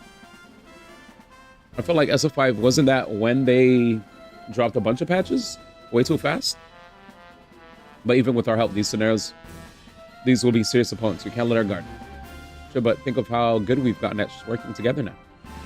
Yeah, we've calmed so many rogue Pokemon. Team MZ is a well-oiled machine. True enough. Okay, so to recap. We got 3 more Pokemon at risk of Rogue Mega Evolution. We'll stick out each of their locations and see where they went from there. Up first, the Dragonite of Bird Sector 3, that goes to Tawny. Oh yeah. Moving, you go keep an eye on that Tyranitar in Sector 4. And now somebody helps Starmie in Blue Sector 9. Hype. Always seem to leave the heaviest load on your shoulders, Zoon. I'm fine, really. Thanks, Zoon. I'm really glad to hear that. You can count on us to heal up your Pokemon before getting into battle. Alright, team, move out. And to save more Pokemon from Rogue Mega Evolution. They will drop the major patch the day after the Capcom Cup, then patch again in the next 2 to 3 months during the off season. Yes, if anything was busted, and maybe a small patch in December. Yeah, I agree with that. They should run that back. I think that's a good idea. All right, who do I want to do first? I guess Dragonite. Dragonite. Well, the changes total for SF6 would equal maybe 1 new season patch for SF5. You're saying the amount of things that need to get addressed, basically. What are the things that people want addressed right now? Aside from, I guess, Bison, Mai. But that's a dragon. Aside from Bison, Mai, and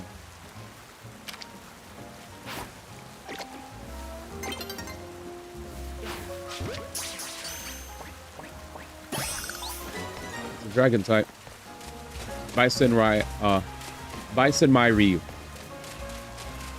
When the patches for 5 were just big, we haven't seen a big patch in this game. Oh. You think they're too scared to... At first, I was a fan of them not switching things up a lot, but I think that might be hurting them. That's that what you're trying to say? Oh, we're going to go see all of them. We're going to Dragonite first. I need to collect some rocks. You played Witcher 3? How did you like it? How'd you like Witcher 3? I never played a Witcher game in my life, Baba. He said Witcher, man. Man said 3. I feel like I have a Witcher 3 on so many systems. There are a lot of characters that do some of things but better, and now everyone is migrating to those characters. Pretty much. Pretty much. Yeah. It's the sad thing about fighting games, I feel, right? You find a character you really like, you play that character a lot, then after a while, you probably might find something that's similar to the character that you really like that just does a better job. And when that happens, it's either you're faithful and you stay or you just jump ship. And some of these guys are playing for money, and they also want to stay on the teams that pick them up. So ain't nobody trying to lose their sponsorships, you know?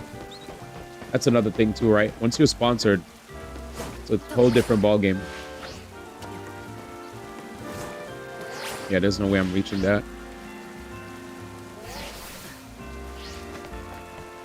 Let's see. You like the game? Nice. Fighting games are slow to releasing DLC characters.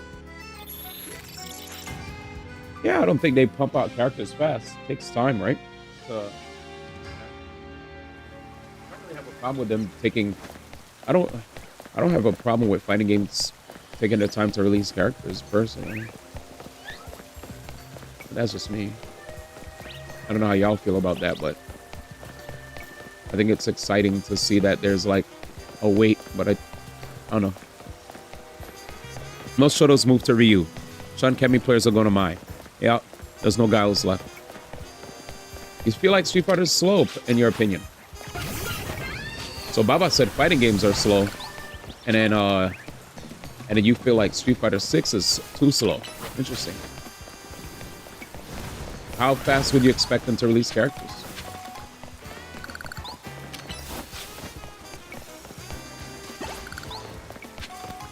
That's an interesting, look at you, Baba. The conversation starter, man. We're in month 6 downtime.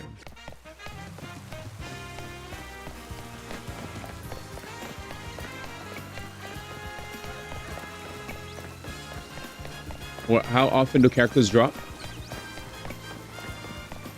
Is there a fighting game you guys could give me an example of that actually pumped out characters in a pretty fast? Was it Smash? October's fall. Street Fighter 5. How fast does Street Fighter 5 drop characters?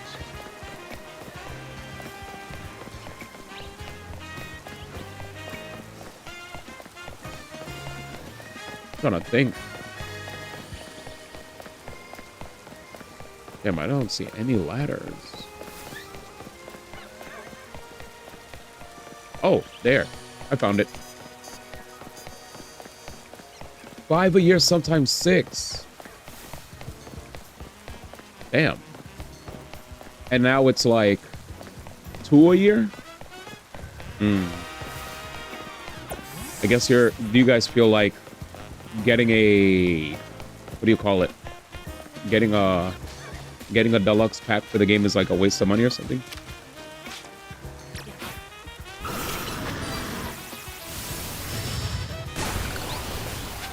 For a year and 6.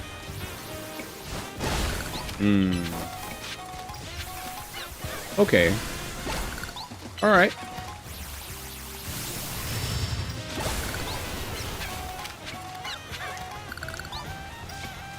Damn. I guess I never noticed, man. Legitimately, I didn't notice.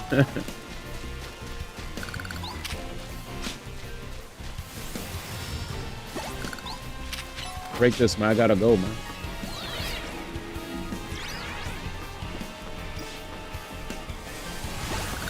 Thanks, man.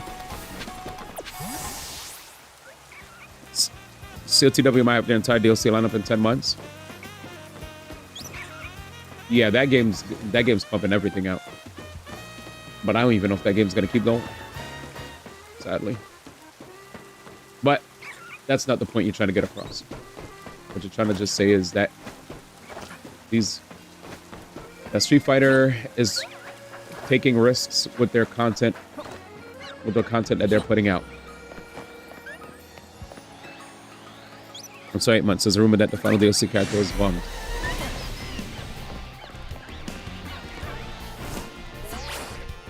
I really hope I don't think I have to catch any more electrics. Good. Psychic Rock, Dragon Steel. Psychic Rock, Dragon Steel. Psychic Rock, Dragon Steel. Psychic Rock, Dragon Steel. Psychic Rock, Dragon Steel.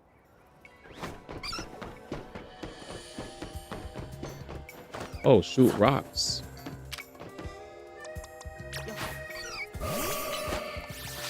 Damn. There'll be 5 characters since April. Damn. Uneven. I stand corrected then, man. So I'm guessing people are still mad about the are still other than balance issues, are people talking about how long it takes for stuff? Now they announced another season tour next year for Clash of the Wolves. Daggy. Here, Dragonite just up ahead. So Dragonite is a pretty troublesome Pokemon. It hits hard, and it's built tough. Oh, I know. Oh, I know.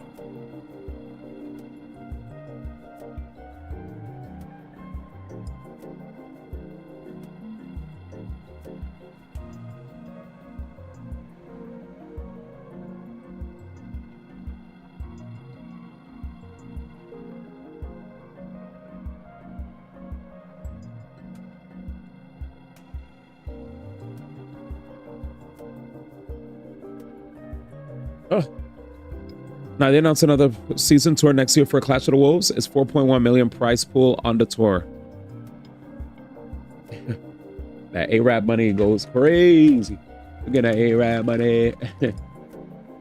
Not derogatory, by the way. Not derogatory. Dragonite City Shower Shop. Okay. Clash of the Wolves is pumping out mad content, and at the same time, they're pumping out mad content or mad characters, and freaking. Oh, I'm ready. And at the same, oh, is my Glaceon here? Yeah, the main complaint for SF6 is the live service elements kind of suck.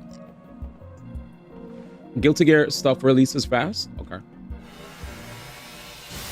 My goat's here. Dragonite.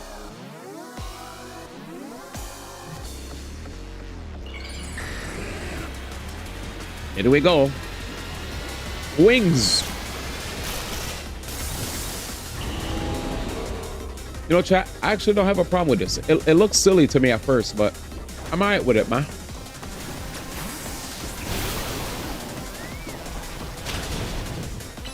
Oh, wait, not freeze dry.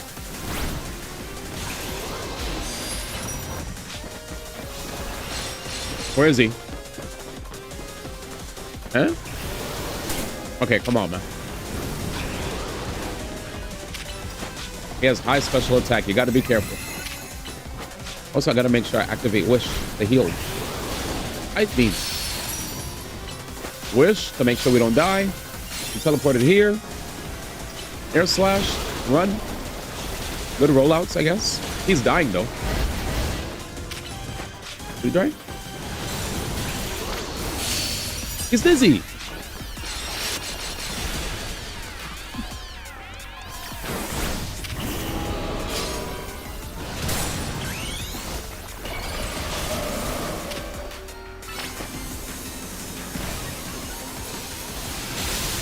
There you go.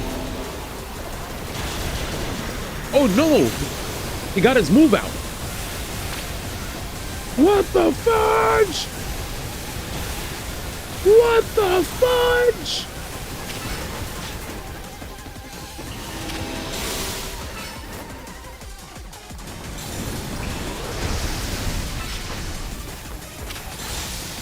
Ah, a fusion of Dragonair. I see it. Come on, man. I'm running out of power.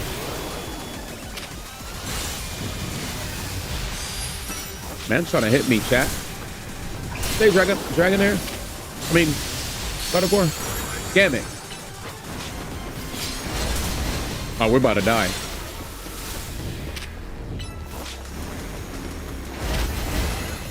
Relax. Relax. Oh, we stunned him. It's lit. I think we'll go retransform. After Psychic. Transform, huh? Hit him. Please go. Damn it. Too slow, bro. Well, chat, I'm cooked. I'm gonna save the Mega Meter. Okay, put Greninja away. What's OD? No. He's about to power up, man. Come on. Alright. I let him rock too much, chat.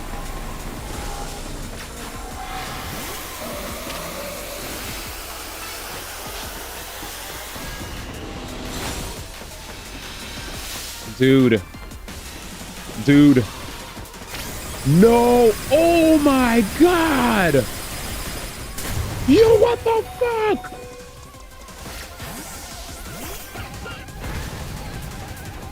What the fuck? Yeah, I gotta lock in. I'm sorry, chat. I'm done. I can't focus anymore.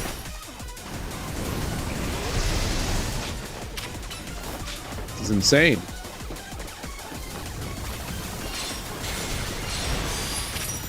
If I could do a wish. Where are you? Where are you? Where are you? Where? Come on. Beam.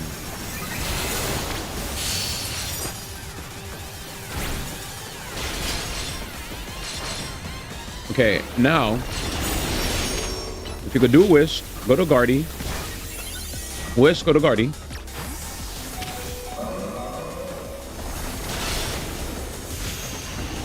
Guardy might die. Guardy just got the heals.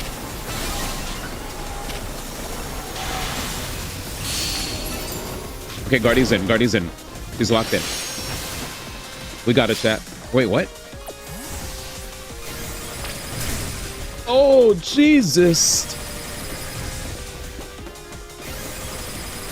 He's hyper beaming. Are you done? Can I breathe? Breathing. Okay, let's do wish to make sure I don't lose my Guardy. Okay, wish has been activated. Swap. All right, I believe now. I'm playing out like I don't have access to items. Okay. All right, we got him, chat. I definitely took a hyper beam to the face, bro. That was painful. Man out here laughing. Dragonite! Finally. Wait, did they call it Dragonite? You're on a roll, D1. Sooner or later, we're going to figure out what's causing all these Pokemon to go rogue. And Lumios will be a place shared by people and Pokemon just like the folks at Quasartigo want. Thank you. God. Yeah, keep it up. I'll be honest, man. I was getting... That's a tanky Dragonite. Bruh. I could not. I was like, yeah, I'm getting destroyed. I couldn't even... I was trying to do the old classic D1 multitask conversations, song and dance, but I was like, yeah, I'm done.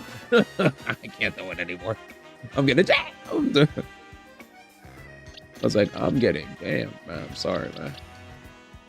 I'll be back, man. All right, let's give Dragonite his rocks. I was crying, man. Dragonite. You know what? They tried. It's called Dragonite. You know, I gotta ask the big question. How are you liking this in comparison to Digimon? I actually really like this game. I also really like Digimon. In comparison to Digimon is... The only thing about Digimon I'd say is that Digimon has a very... has a system when it comes to leveling up your Digimon that isn't quite as, I'd say, intuitive to pick up at first, you know? Like I obviously love Shin Megami Tensei, and Digimon had a very Shin Megami Tensei style of gameplay. I will say that Digimon, the one thing about Digimon when it came to backtracking was a little rough. It kind of needed you to run to a specific area, then trigger, then talk to a certain person in the overworld, to teleport to one place and talk to another person to teleport to one place. Pokemon, the moment you get into this game, you immediately have access to just quick, fast travel. I do want to say, though, Digimon giving me a lot of variance in the environment. Like, there's so many different places, you know, that you see in Digimon. I like that a lot, right? Like, Pokemon, the entire... Like, I'm going to say, again, I think Digimon looks way better, right? I think the music for both games is dope. I like the music for both games, but I definitely think Digimon has pretty darn dope visuals. I like being able to use multiple Digimon on the field, right? In this game, obviously, it's way more like you only control one, which is fine. That's how Pokemon is. But I did like that, you know, with Digimon, I could have, like, I could basically construct a party of Digimon similar to the way I construct, you know, put together a party of Digimon, right? Like, I could, like, when I finally started to learn the actual way to level up my Digimon, to fix their personalities, load enhancements, and, you know, give them all the loadouts that they need, whether it's attachments, whether it's like stats that I buff, whether it's new moves that I was adding to Digimon. Once I started doing all of that, I started to appreciate the game a crap ton. Obviously, in the early to mid game, you guys saw me spam one particular strategy a lot, but that's because I didn't really know the system that well. Once I started going from mid to end game, the final week of me playing the game, I actually started to add new moves to my character, new party members, and I started learning how to load enhancements. I started learning how to digivolve, a bunch of stuff. But I felt like it took too long to get there, to get to that point of understanding it. It was really hard for me to really understand the system. It's like you level up a Digimon, then you digivolve it, then it's back to a low level again, and you level, then it digivolve, it's back to a low level again, and it's just a lot of stuff that's going on, right? And you have to like grind. It's very grindy. There's a lot of grind to keep fighting this particular Digimon until you can convert it. And, you know, I think it's very grindy, and I think the system of leveling and buffing them is it definitely doesn't feel like your regular RPG. Whereas when I play this, it's kind of simple. You add the Pokemon to your party, boom, right? The only thing that's like deep is getting the proper nature and, you know, your proper, like, what is it, EV and IV training. It's way easier than ever before. It's as simple as buying mints or using your bottle caps. Very simple, very straight to the point. I don't personally, I actually started to find PvP mode more fun lately, because I started realizing that there actually is a smidgen of competitive merit, right? It's still like, it's still a crazy Smash Brothers free-for-all, but there's a science to it. Like, people actually have put together lots of YouTube videos to cover builds and strategies and whatnot, and I started to see the science behind the madness. And I was like, now I see why people actually can find the competitive, like, integrity that it has, even though it's still free-for-all, so that means that people can snag kills from you. But, you know, it's still, I think it's a fun game. All in all, I think visually it could be better, right? But it was made with the Switch One in mind. But one thing's for certain, I'm having a lot of fun, you know? But I do think this game and Digimon are just two different beasts. So I don't even care to compare them, because, you know, Digimon to me feels like I'm playing Shin Megami Tensei, and this just feels like I'm playing Pokemon, you know? And if you're probably not looking for something similar to the Atlas RPG experience without the social links, then Digimon probably might not be for you, right?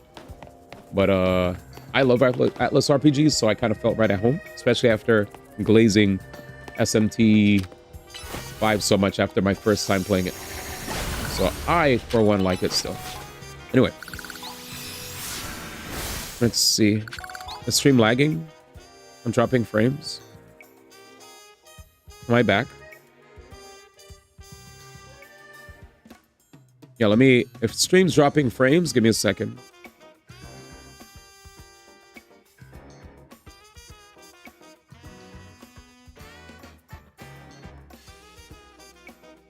Let me lower the bit rate.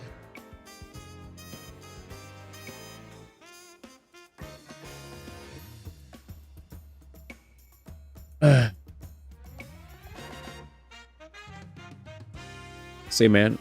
I do want to know, dumb fact, Digimon is Tamagotchi. I'm dead.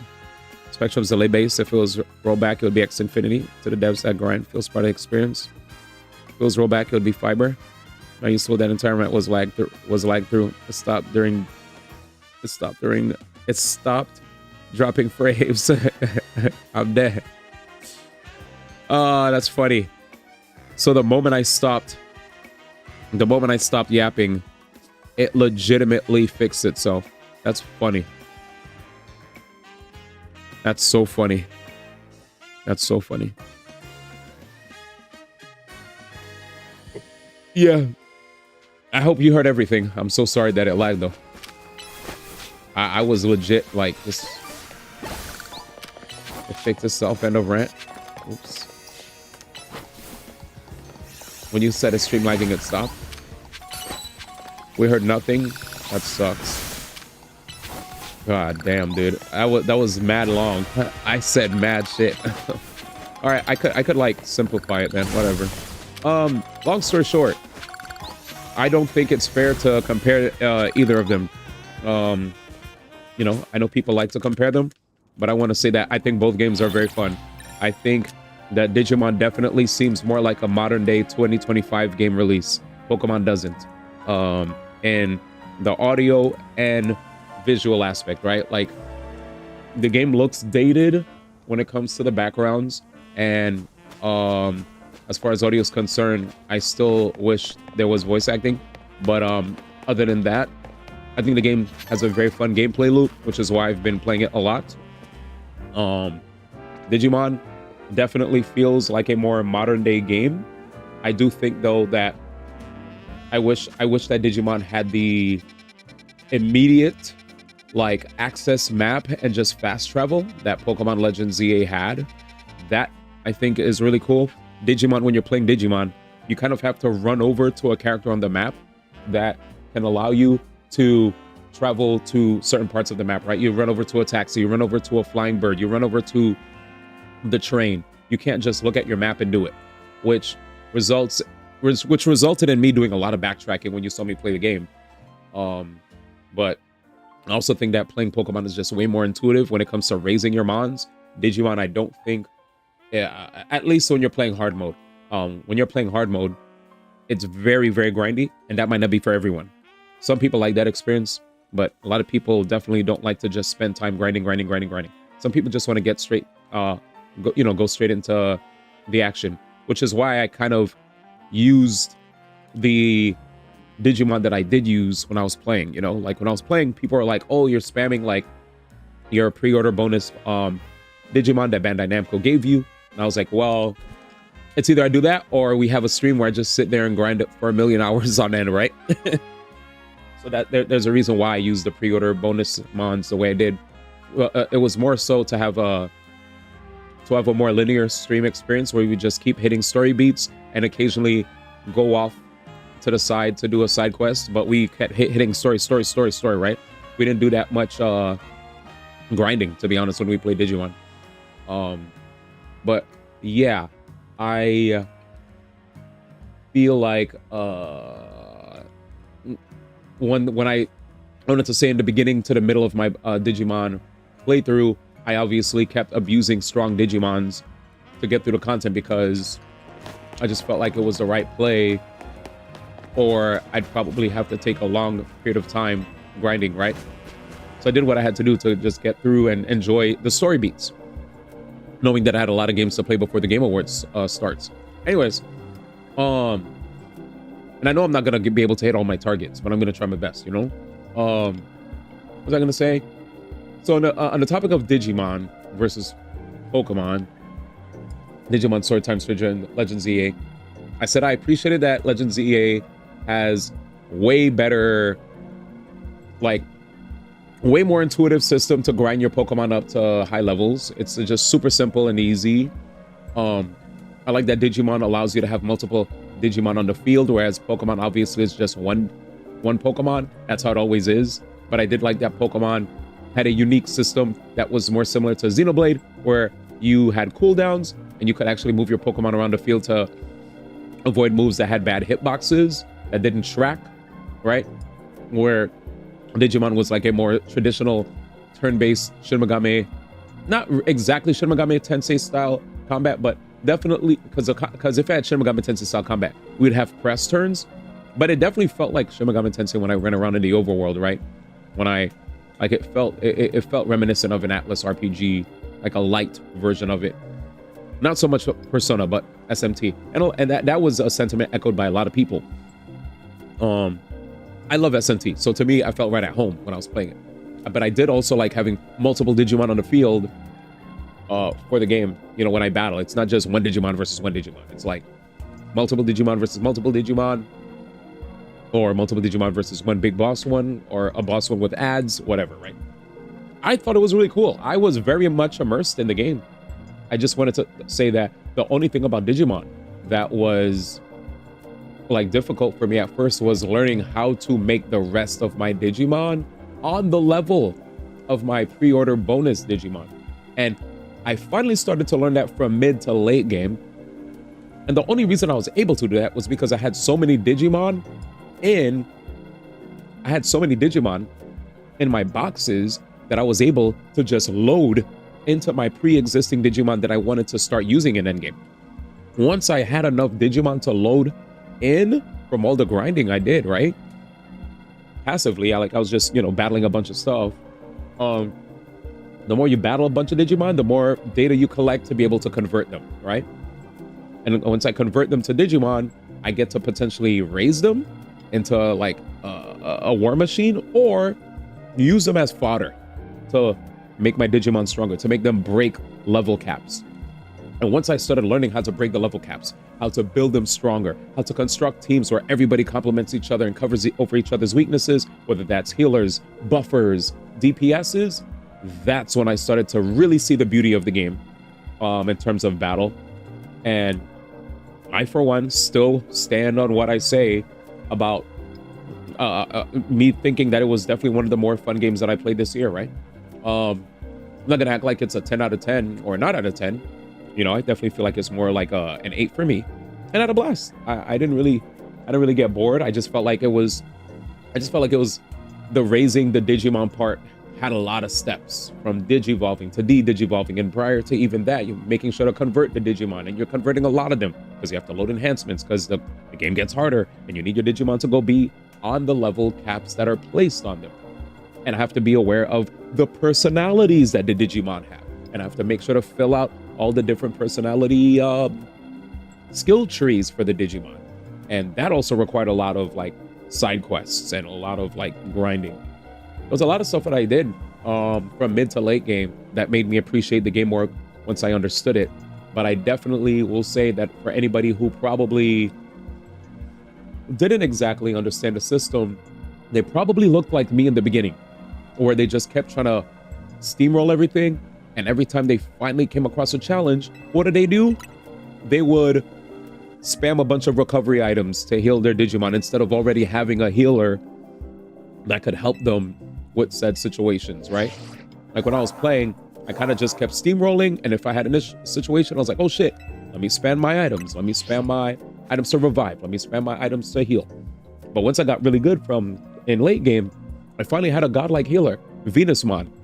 If any of you guys play the game, I implore you, please get yourself a Piximon. Turn it to Shalmon, turn it to Venusmon, put it in your party, get whatever other DPSs you want. But please put a Venusmon in your party. She has a healing move called Love You that removes all status debuffs, all status effects, and it heals the entire party for a good chunk of health. It's so good. It's so clutch. There have been way too many situations where I was getting my ass dusted and I'll just be like, love you, and boom. Anyways, let me see. Oh, using items between turns, I think, is very much I felt like that was training wheels, the way that they let you do that without like, yeah. Okay, I totally understand. Okay, let me read what you guys are saying. Yeah, they're very different games, so I don't think we could like compare them, They're very different games. By the way, that was in the slide of Digimon. It originated as a Tamagotchi with battle mechanics. Oh, okay, I didn't even know that. The game is wildly an ARPG. This game is an ARPG. Yeah, I love it for that. Yeah, Strive Seasons. Yeah, gotcha. Thank you for sharing about the seasons. Let's see, is it happening again? Pre-order is for use, but wait, what? Okay, we're talking about Digimon now, right? I wish they wouldn't have let you use items between turns. Digimon stories and series when the most recent game is part of has always had a convoluted way of powering up your Digimon. It goes back to what I said before. It started off as a Tamagotchi game, then their goal at times tends to feel like they're trying to highlight this fact again. I think it does a good job of highlighting this fact, but at the same time, it's really frustrating to wrap your head around. Yeah, like for me, again, when I was playing, I was just like, okay, in order to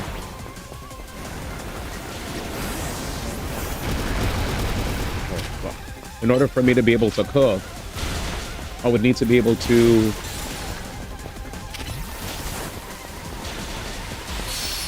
sweet. Yeah, in order for me to cook, I would need to I'd need to battle lots of digis, convert them, you know, battle, convert, load, right? Like, it was a lot. It was definitely a lot to learn, and I don't think everybody was. Oops, I overcapped. I don't think everybody was ready for that.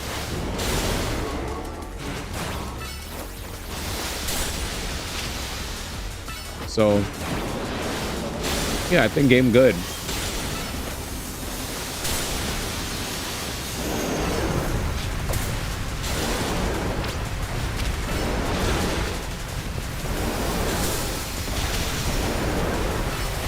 Yeah, I think the game was good. I definitely don't. The more I play, the more I realize the comparisons are silly. You know, there need not be comparisons. There.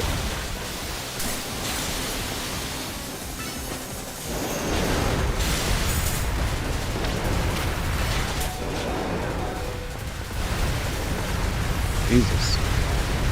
Okay. Well, this is ridiculous. That's absolutely ridiculous. Jesus Christ. I know what I'm gonna do.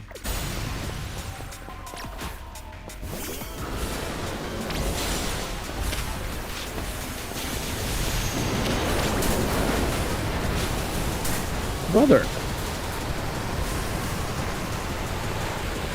Can I do anything? God damn.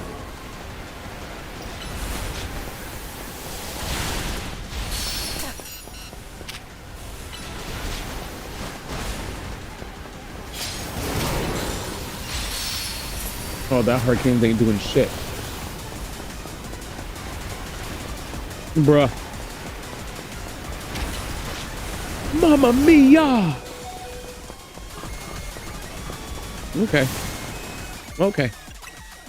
Okay. Well, just so he gets the XP, I'll switch. I need the goat. Man. I don't even know what this guy turns into.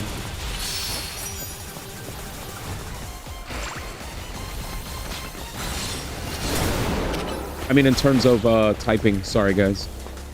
Can you get him? I need a sword stance. Is he repositioning himself and you can't hit him?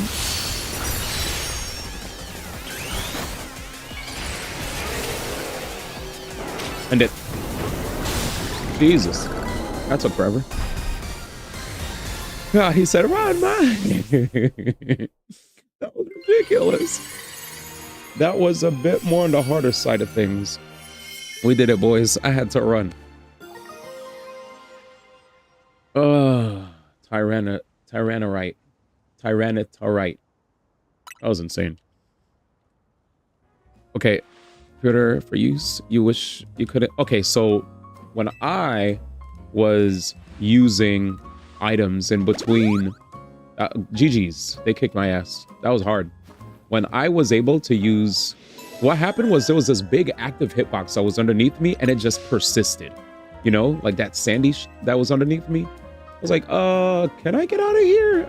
I see sand underneath me, and it's clearly moving, and my health is going down. I think this is bad. But we made it out, so let's go. Anyways, unironically, Time Stranger was the simplest it's ever been. Yeah, high key, after playing Time Stranger and enjoying it, I was just like, damn, well, this was fun, but if this game is simpler than the other ones, Cyber Sleuth is probably gonna kick my ass. Oh, good night, Jam. Pretty sure it's still Dark Rock, thank you. Ranma, I did, but this game and Time Stranger are only different. Yeah, they are, so I feel like it's hard to compare. That's all I wanted to say. Stays the same. Actually, quite like this battle system. Like, gives a lot of use to some moves that never really had that much.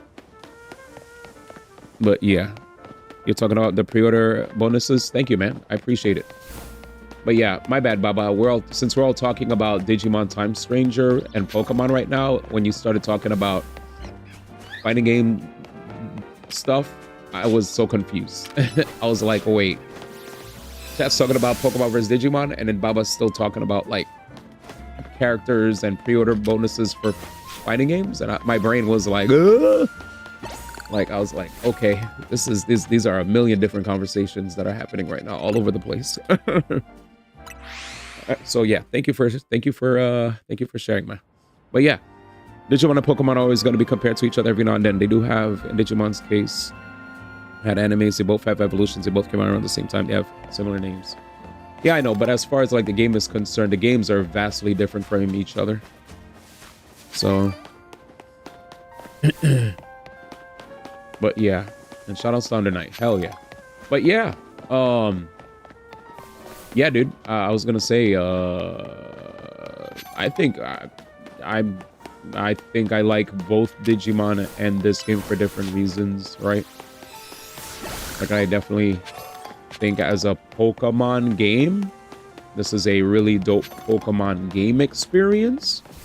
I think for Digimon as a modern monster collector, I really enjoyed it as a more modern monster collector with a bit of a complicated system, you know, when it came to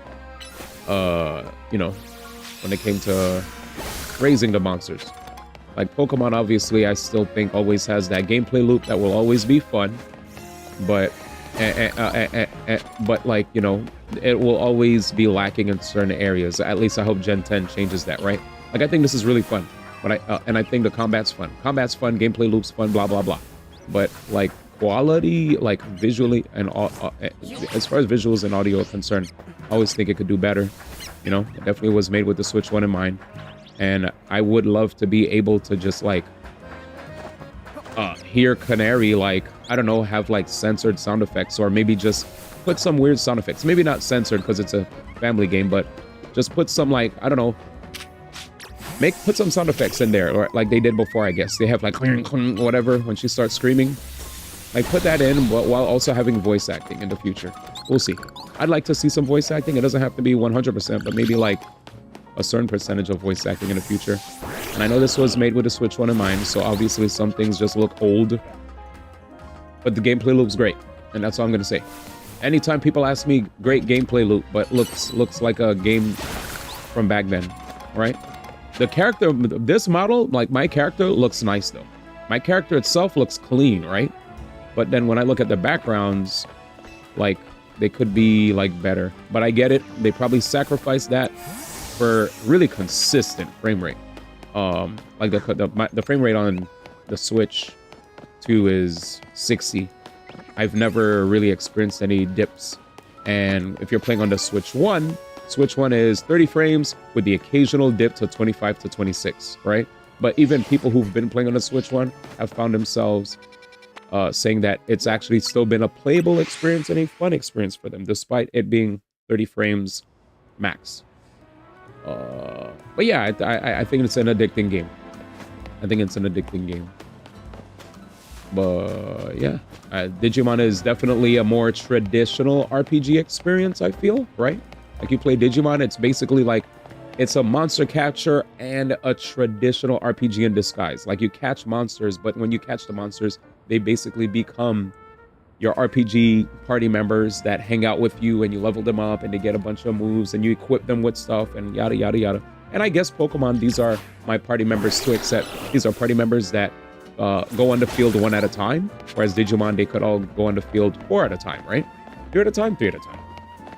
It was different, I guess. But Digimon definitely feels like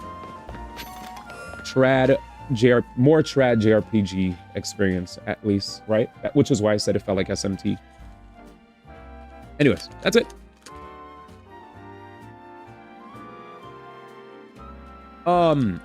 Nintendo games, like, but I mean, literally the Switch 2 edition of Breath of the Wild and Tears of the Kingdom are way more breathtaking than the visuals for this.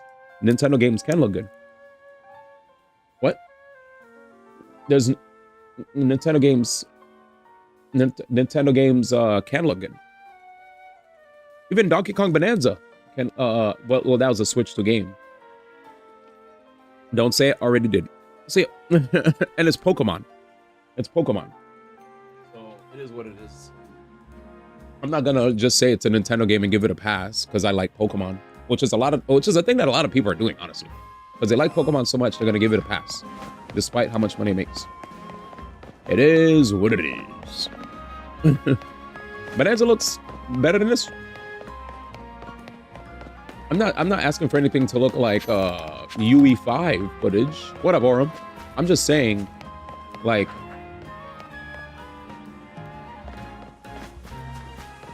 like some of these joints could look better.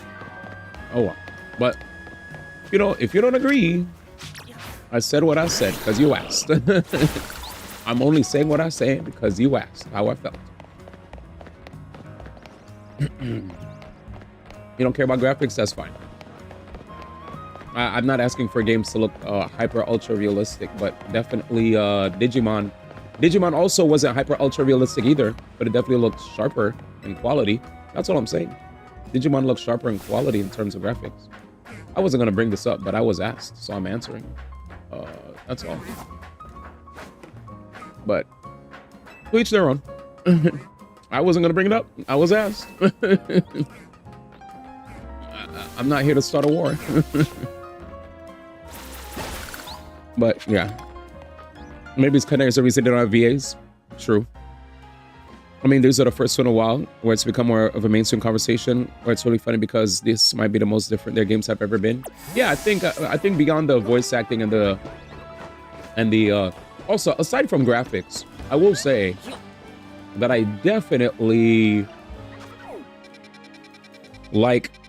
I'll also say that Arceus, I found myself liking Arceus's environments more because they look varied.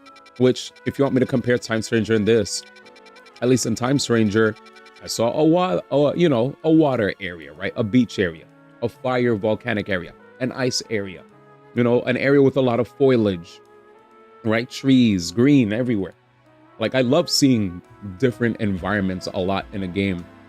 This game, I'm pretty much just in Lumios, and one of the things that I also really like in games is just seeing variance in environments. And I'm pretty much stuck in the city, and while some probably look over that because the gameplay looks really fun, I also want to say that I enjoyed not being stuck in one city while playing Digimon. Yeah. Especially with that leak of Game Freak and spending. Yep. Game Freak has spent 13 million. I'm way past the point of comparing Digimon and Pokemon now, honestly. I made it a point to just be happy with this game and play it for what it is. And the moment I stopped looking at what the game was missing and more focusing on what it had, let me tell you, I started loving this game a whole lot more. I was like, hey, I can't control if certain areas could look low res. I can't control if there's no voice acting. But one thing I can do is recognize that the gameplay loop's fun, the story's dope. They actually gave us a new way to do Pokemon battles, right? The Pokemon battles are, the Pokemon Mega Evolutions add a whole new level of depth to how you approach each and every single Pokemon that you thought you know how to fight before. Because now, when you Mega Evolve, there are totally new typings that are added to certain Pokemon. Certain Pokemon now have a dragon typing out of nowhere, or a fairy typing when they Mega Evolve, which might make what was once perceived as a matchup that you already figured out and know how to handle can now become a matchup where you're gonna have to be a little cognizant of the fact that the opponent's typing changed and maybe certain moves won't work on it anymore, right? And even the PvP actually has a lot of depth and it's fun. I wrote it off as just like 3D free-for-all, Smash Brothers, where we're just spamming a bunch of moves in a 3D arena, which to some it can seem like that, but there's even more depth to that, to the point where there's a lot of PokeTubers that are getting lots of attention discussing Japanese tier lists and proper teams and proper counters, the meta Pokemon, the anti-meta Pokemon, and the anti-meta Pokemon. And all those conversations have been so fun to the point where I stopped focusing on the Pokemon versus Digimon conversation. I stopped focusing on what this game needs to have. And instead, I've been so much happier just playing this game for what it was. And it brought me back to the good old days where I would play video games without having to worry about online discourse that may potentially dampen my appreciation for the game that's here in front of me, right? I'd be like, hey, here's the game in front of me. I have no influence from anybody outside except myself, and maybe like a few people in my circle, but I usually tried to get games before my friends did so they couldn't influence my experience, and I would play it before they even told me their experience. And once they told me their experience, if it differed from mine, I would appreciate the fact that I didn't go in with an already molded mindset from their experiences, right? Because the moment a person tells me, hey, I didn't like this, I didn't like that, I didn't like that, now I'm gonna play the game and just keep focusing on what's not there. Instead, if I just go in blind, it's amazing for me, because then I'm just gonna take it for what it is, what it has, what are its strengths, what does it what does it bring forth on its own, what is it, and I'll focus on what it's missing afterwards. Does that make sense?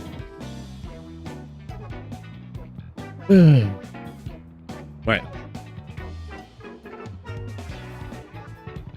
You're gonna hit a subtle where you woke up and find yourself in the trenches.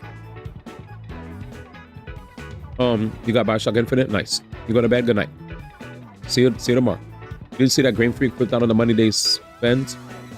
Wait, Game Freak flipped out on the amount of money they spent on Scarlet and Violet DLC? It was more than Legends Arceus? You said flipped out? What does that mean? Wait, what? So I have an opinion most people don't seem to have. Always try to look for a game for what it is instead of what it's lacking. Oh, I just said that. I try to figure out what the rules are instead of going, oh, it should work like this or it should have this. Lets me get into more arguments than I thought. Like, obviously, as a streamer, I know I'm going to deal with people that are going to definitely pull up and start wars, right? Or discussions. Not saying you guys are. But what was I gonna say? I think because I think as a streamer, I definitely try to do my homework to know what are the pain points that people have with something, and what are the good things that what are the pluses, right? What are the pluses and what are the minuses when it comes to a game? But sometimes I try to avoid that before I play game 2 because I don't want to already have that in mind the moment I go in. Usually I try to have those discussions after a game's done. When I play the game. Once I'm done with the game, all right, boom. Like when Metaphor came out, I avoided all discussion about Metaphor, avoided the review, played the game, and I was like, damn. I finally played a game that truly beats Final Fantasy VII Rebirth in my head. This is my game of the year. Then Astrobot won. Anyways, Why is he in my way? Grunt, what are you doing here? Get out of here. Voltron is as strong as you two ought to be all right. Come on then, follow me. Huh? Why is he blocking me on the way to the Starmie? That's what I said. They said they will never spend that much money on DLC ever again for a Pokemon after Scarlet and Violet. Wait, did they... Wait, were there leaks that they got really upset at... Wait. What exactly happened? I need more context. Why... So, Pokemon flipped out. Pokemon flipped out on the amount of money they spent on Scarlet and Violet DLC. It was more than Legends Arceus, the game itself. Now... Why did they flip out? Because there was no return on investment?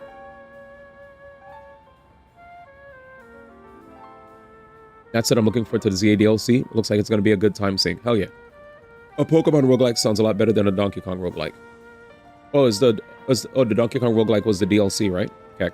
Also, I've been saving up Moonballs, so I can at some point make an all Moonball team of 6. That'll be your biggest flex. It's okay. Metaphor 1 best RPG. Game Freak flipped out. Pokemon is a part of Game Freak.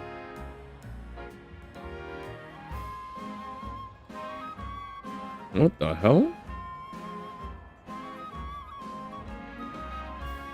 How did I miss that leak? Is that new? Brother. Goodness sake. Which imbecile let 2 civilians waltz in here when I specifically said to block off the area? But Mr. Felipe, hi, what are you doing here? Oh, it dropped November 8th. Okay.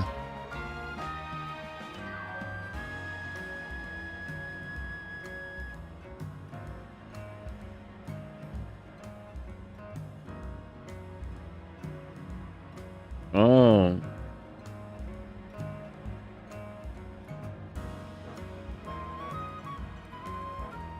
So, Game Freak said that Pokemon Scarlet and Violet DLC development ended up going way over budget, costing as much as the entire Legends Arceus development.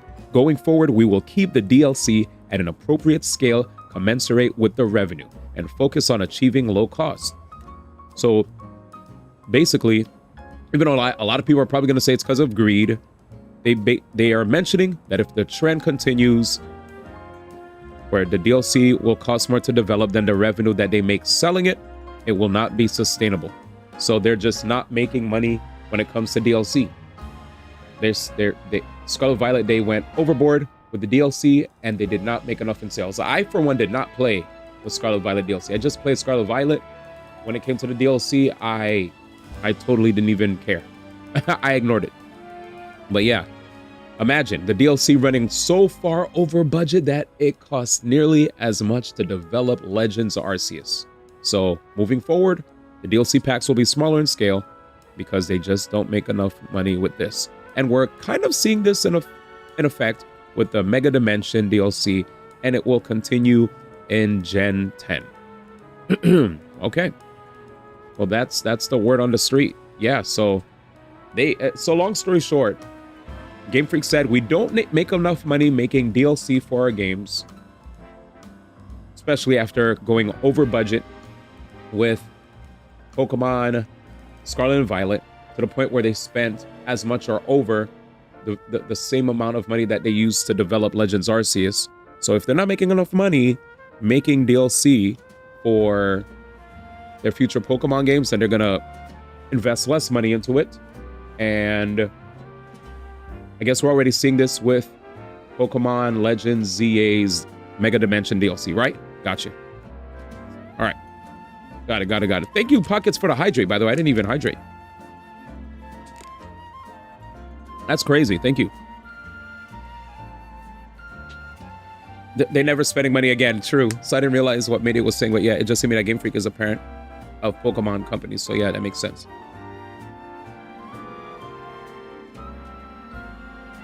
Wait, so Game Freak is the parent of Pokemon? Interesting. Okay. Parent of Pokemon Company. I didn't play the SV's DLC when I saw it. I felt I really missed out. The DLC was very in-depth, had a ton of story and touch of love. Yeah, unfortunate. It's too late for me to consider it now. The DLC shouldn't always be self-sustainable. Yeah, I thought the DLC was just a thing to put out there it's funny because they're making mad money though, right? I guess what they're trying to say is we're a business, and we always want to be. We don't want to be losing money anywhere. We don't want to start bleeding anywhere. Wherever we invest money, we want to make sure that there's a good ROI in whatever we're, wherever we're spending money. Period. They even put in a system where you could just outright play around as the Pokemon in that one. The issue is Scarlet Violet shot itself in its foot due to its poor quality, so a bunch of people who got Scarlet Violet gave up on it. Yep. Scarlet Violet made so much money that they should be fine breaking even. I think Scarlet Violet was heavily anticipated because it was the second next gen, quote unquote, next gen 3D Pokemon game after Sword and Shield, and yet that game was lacking severely in quality. It was pretty decently late, right, in the Switch's lifespan, right? Like the Switch was out for a decent amount of time, and for that game to come out, it's like, damn. We received word of a Pokemon behaving erratically. We can't allow any Lumio's resident to be harmed, so we came to evaluate the situation. Uh-oh. I thought that if need be, I could take care of the situation personally. Your intel was spot on. The erratic Pokemon you were warned about is at risk of undergoing rogue mega evolution, and we're here to calm it down. So you're saying, yeah, that's what I was thinking. I was wondering if they make so much money. If they make so much money,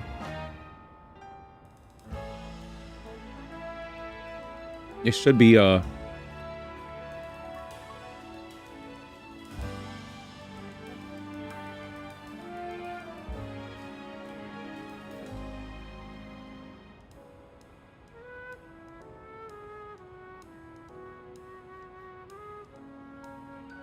let's see this.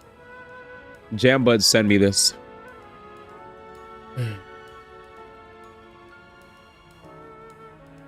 Give me a second.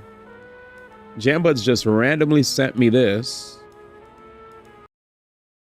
He said, what do you think? Let's see. What's this? He must be lurking. I know, bud. Me too.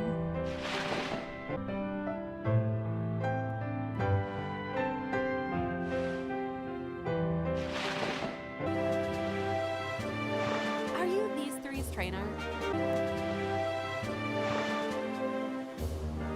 Yeah, well, that's what happens when you round up a bunch of bullies in the courtyard and make a show of learning them some manners. I mean, what I'm seeing here is literally what I'm used to when I play a gacha game. With the voice acting, you know? And out of every single person gathered here, I'm the most excited by a mile. I mean, I like it. I like it. What the? Okay, dude. Random. But yeah, I mean, I liked it. I thought it was great. But hey, it is what it is. Next, let's get back to the game.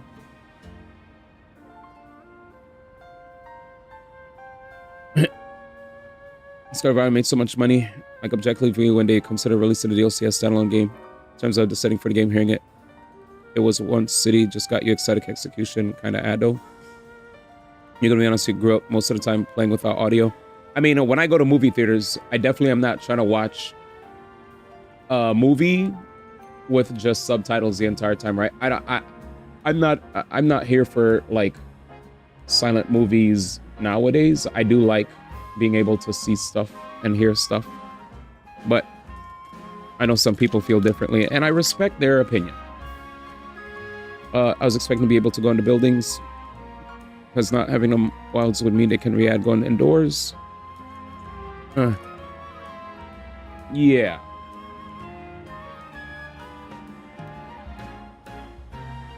Like, I also grew up playing games without audio, but the moment I started getting bombarded with a lot of games with audio, obviously, I started to appreciate it. Plus, here's one thing that I want to get across that I really like about my gacha games.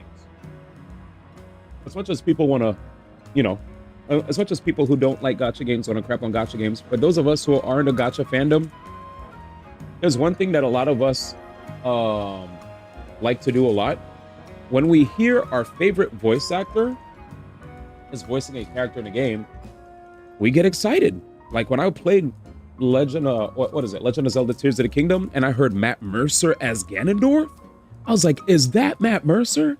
You know, when you hear a well-respected voice do a character, that shit's hype.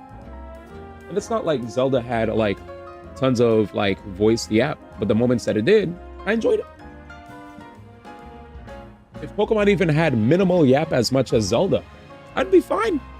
Or it's like, you know, like 100-line Last Defense Academy. A few little moments here and there where there's voice, and then other moments where there's... Because Digimon is not fully voiced. Some moments Digimon's voiced, some moments it's not. You know, only during like the major moments. But it is what it is. Yeah, but I think that's a personal thing, you know? With regard to the listening to music and fighting games and being like silent, that's just a personal preference, and that's fine. But I think generally speaking, in the modern day, lots of voice actors are available to be used as talent, but I think this goes back to Pokemon cutting on costs. I truly think it's just them cutting on costs, because it costs money to get voice actors. They're probably saving money. They'll spend on voice actors for their show and their movies, but their games are like, nah. Until they shock us and do it one day. Oh yeah, your preference is definitely unique. I see your, but don't worry. I've met many people in my Instagrams who echo your sentiments, so you're not the only one. I'm gonna be honest. Matt Mercer has Zato. I didn't know he was Zato. I see you're trying to keep Lumio safe just like us. Problem is, I'm hearing direct orders from the boss. He would hardly be pleased if I simply stepped aside for you. I'm sure you understand. And what are we supposed to do? Battle me? It's simple. If Duan defeats my team, then I'll be unable to take on other opponents. I knew it. The voice of Dio, exactly. I'm just saying. Like when I played Xenoblade Chronicles 2 and I get to hear the voices, as much as people want to say they didn't like Rex, there were so many meme moments in Xenoblade because of the fact that it was voiced, you know? I love that shit. But that's just me. Because I also feel like just RPGs in general are so narrative based. And there's a lot of times where I'm sitting there reading. So it's cool to be able to sometimes just, you know, fudge, man, these stupid rocks.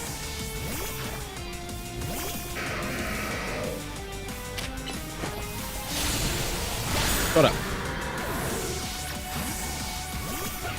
What up, Jambuds? We just saw your video, man. Yeah, but yeah, thanks for sharing, man.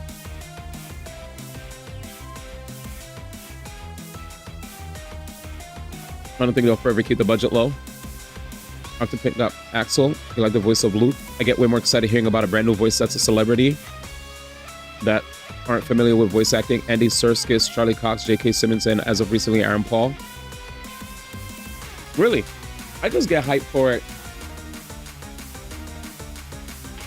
I just get hyped hearing voices, period. It adds to the immersion. Whether or not you like the voice, like, you know, because there definitely are times where some people are like, oh, I don't like the English dubbing, or oh, I don't like this voice for the Japanese dub, or whatever, right? Sometimes there are voices that people like, and sometimes there are voices that people don't like. And I guess if you don't like the voice, then it's immersion breaking. But for me, to have voices at all, you know what I wish some games did? I wish games just gave people the option to have voices or not have voices. Voices on or off. That option would be cool. For those of you guys who like to sit in the silent movie theaters, you know, black and white style with the filter, hell yeah. Give it to the homies that like that, you know? And then for me, people that like voice, give me that option to hear voices. The end. But yeah, you didn't like Rex as a character? Yeah, but I still like the voicing. Don't forget me, all those memes, don't forget me, yada yada yada. That was memorable. I'll never forget that shit. Why? I thought the X2 DLCs weren't. Oh my god. Technique! Thank you so much for the raid, fams. Holy moly, I didn't even get to finish going through everybody just now. Guys, please, big shout outs to the homie Technique. Thank you for the raid. What were you playing, my brother? We're currently playing Pokemon right now. How you guys doing? Welcome, welcome everybody. Let me drop the quick shout out before it's too late. There it is. Okay, he was currently playing Last Arc. Give me a second, Last Arc. Welcome everybody. My name is D1. We're currently just having a big discussion about Pokemon. I've been trying my best to keep the lands free from discussion about certain hot button topics in the Pokemon games, but they tend to come up every now and then. The age-old discussion of Pokemon versus Digimon, or what is Pokemon missing for their games. Thankfully, things have been pretty tame, but it is quite the it is always a discussion that comes up every now and then. I will say though, I love this game a lot. The game's really fun. Are there things missing that I wish were in there? Yes. Does that mean that I'm not enjoying the game? Absolutely not. I love the game. I think it's a really fun game. Good luck with that, man. It's always a debate. Yep, it never ends. But yes, welcome everybody from the Technique stream. Thank you for dropping in. I appreciate you guys all. Ron Rich, winner please. Thank you everybody. Technique. What are all the games that you played today? If you guys don't know, my name is Yona. I absolutely love playing RPGs, and I love just playing variety games in general. I'm definitely more of a single player Andy nowadays than a PvP Andy, but you know, if something catches my eye and gets my attention, I might give it a spin, you know. But I've definitely been just trying to get through my backlog, and my backlog is deep. It's insane. Oh. What up, Jambuds? Good to see you as well, guys. Shout out to the homie Jambuds too, man. Hope you've been well. Let me read. The Xenoblade Chronicles 2 DLC was definitely fire, and it had fantastic voice acting too. For sure. That said, most of the time you blame the voice. Yes, we don't blame the voice actors, chat. We blame the voice directors over the voice talent. Quick question, there. Are you familiar with Guilty Gear X's anime opening? I thought Jennifer English was going to win Best Performance this year, but Aaron Paul might actually win it. Could you remind me who did those two voice in their respective games, Mayday? Jennifer English and Aaron Paul? Thank you. Please and thank you. Are you familiar with the anime opening for Guilty Gear X and its English dub? I don't think so. Maybe? Let's see. Technique said good luck. It's a debate, but been enjoying your content on it shorts wise. Technique, thank you so much. I just freaking got added to the TikTok literally today. Technique, your brother got added to the TikTok gaming creator program, and I was so hyped, fams. I was so hyped. I was like, we're in, boys. I finally got added, bro. I was like, bro, I was grinding a year ago, and now I'm in, bro. And now I'm in. Literally been non-stop posting freaking shorts, reels. I've been posting YouTube shorts, Instagram reels, Facebook reels, and TikToks every single day, and streaming almost every day, you know. And you know, Facebook hit me up, like they added me to their creator program so I could monetize off of my Facebook reels. And like, Instagram wants me to do more picture posts. I don't like doing picture posts. Like, picture posts means I need to like actually go outside, right, more often. And like, I'm most of the time like indoors. I mean, I could do pictures indoors, but like I don't really take pictures indoors. Like me when I go out, I like to dress up. I like to make sure, you know, my hair is properly groomed and all that. And boom, I'll take like cool pictures when I go out. But I don't really like to take pictures just sitting in my chair. Maybe I could take pictures with like product that I bought that I'm really excited about while wearing like a cool graphic tee featuring some of my favorite aspects of gaming, anime, or whatever is in that, you know, gaming, that you know,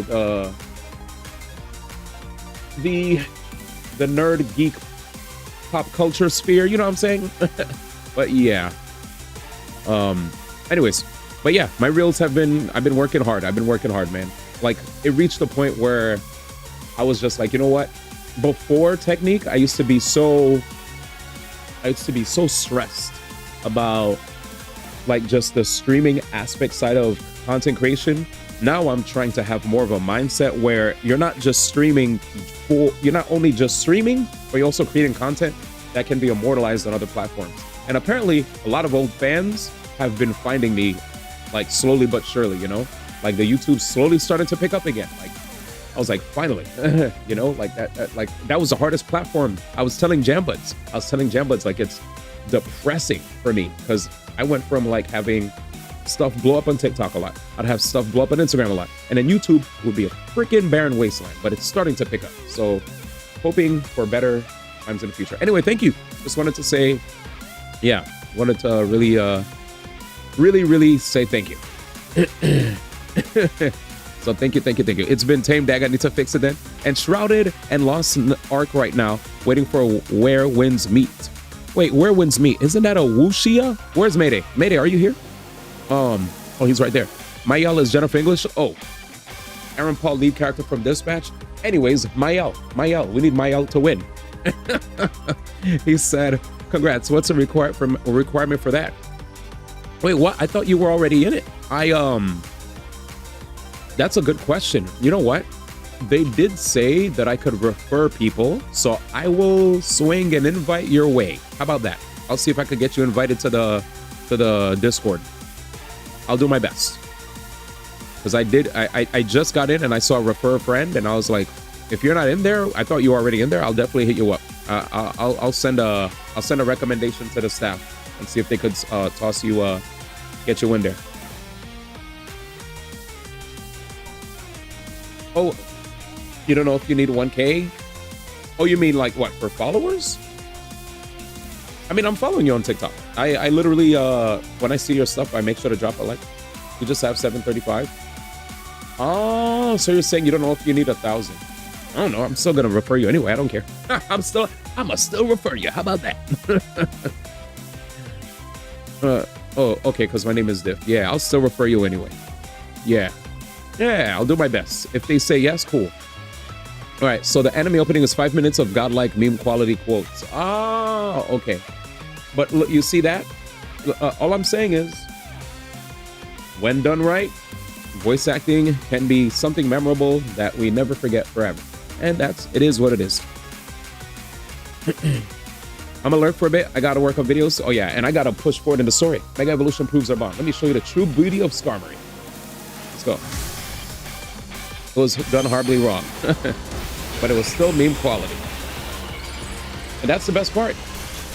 I'll be honest with you. I'd rather have voice acting than none. That's the point I was trying to get across is I just like having it, period. You know? I don't use situations where voice acting wasn't the best to be like, oh, that's my reasoning as to why I don't like it, you know? I just, yeah. Yeah, feel free to drop it in general. Your true strength lies in drawing out the full strength of your Pokemon, huh? We'll watch it during a food break. I'm down. But thank you, Techniques community. I appreciate you guys for dropping in. Sorry for the constant yeah, but I was really hyped to see everybody drop in and say what's up. Anyway, we're going to play Pokemon now. Let's go. Time for us to withdraw you lot. We can leave things to Team MZ. He said Aaron Paul. Until I play Dispatch, I'll let you know how I feel about Aaron Paul. Is Aaron Paul a regular actor? I can understand why the boss holds you in such high regard. Can you heal me, bro? When I first met the boss, I thought nobody could possibly surpass him. Yet, now I find that the world may be bigger than I ever imagined. It's kind of funny coming from you, Philippe. You're older than Corbo and the rest of us. Age matters little when it comes to greatness. In my childhood years, I was already formidable in physical strength and in my talent in battles. As such, I was able to keep the local ruffians under control and under my command. But I was still nothing under a young fool. I was strong, yes, but that didn't put food on the table. It was only thanks to Lysandre's support that I managed to survive those days. That wasn't the case for Mr. Corbo. He negotiated with Lysandre, convincing the man to give him seed money for his ventures. Mr. Corbo started up all sorts of businesses, security services, Pokemon couriers, even some things that perhaps weren't entirely above board. It was quite the little upstart, so me and my gang felt he needed to be taught a lesson. Yet young Mr. Corbo and his partner Venipede gave us the slip at every turn, always one step ahead, until we were forced to admit defeat. He outdid us completely and in an area entirely unrelated to Pokemon battles. Ever since then, he has been the only person I call my boss. What do you mean he's a regular actor, man? He's Jesse Pinkman. He was Jesse in Breaking Bad. Oh, voice band? Damn. But I'm reading. The heck? What do I do?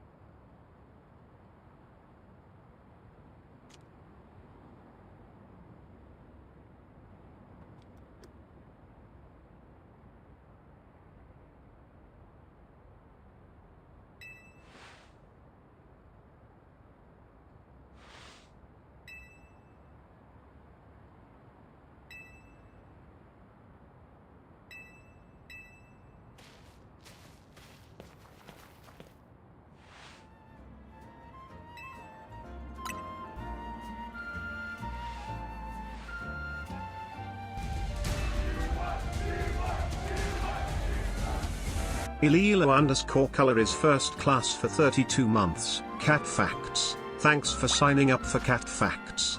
You now will receive fun daily facts about cats.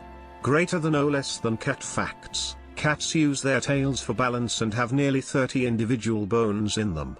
To cancel daily cat facts, reply cancel greater than cat facts. In ancient Egypt, killing a cat was a crime punishable by death.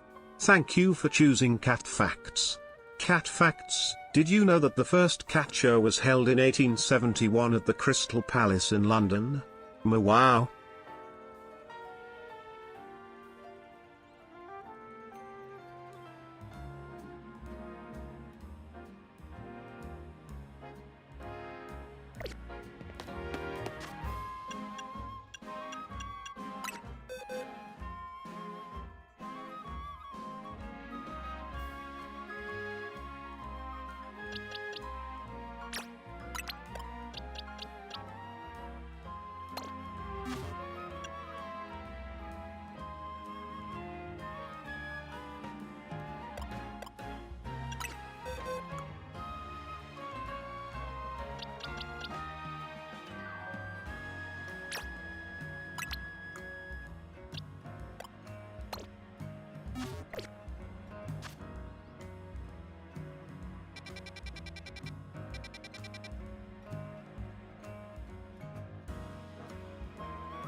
All right, we're back. Jesus Christ, dude. What was that?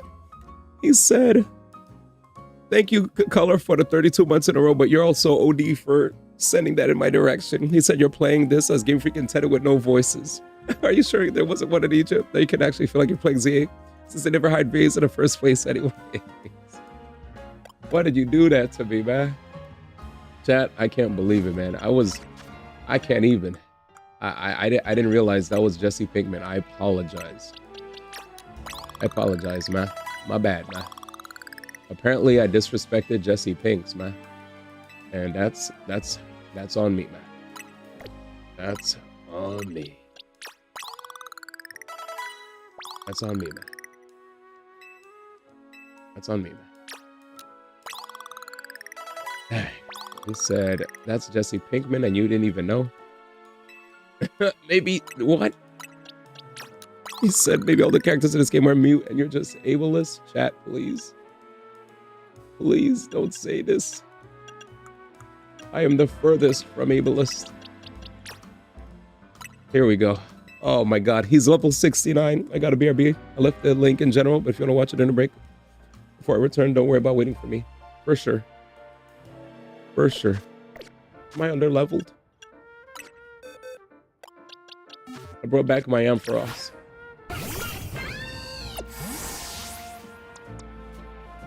It's that good? I want you to disable this. Wait, what? Did I say that? Wait, what are you... No ableism. Welcome everybody again from the Technique raid. None of us here are ableist.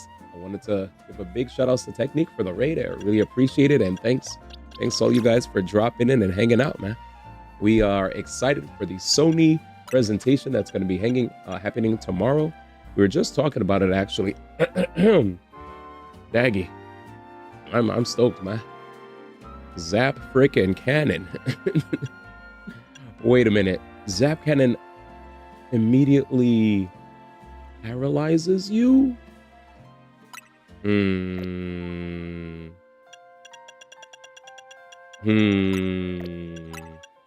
Charge? Give me a second, chat. Light screen.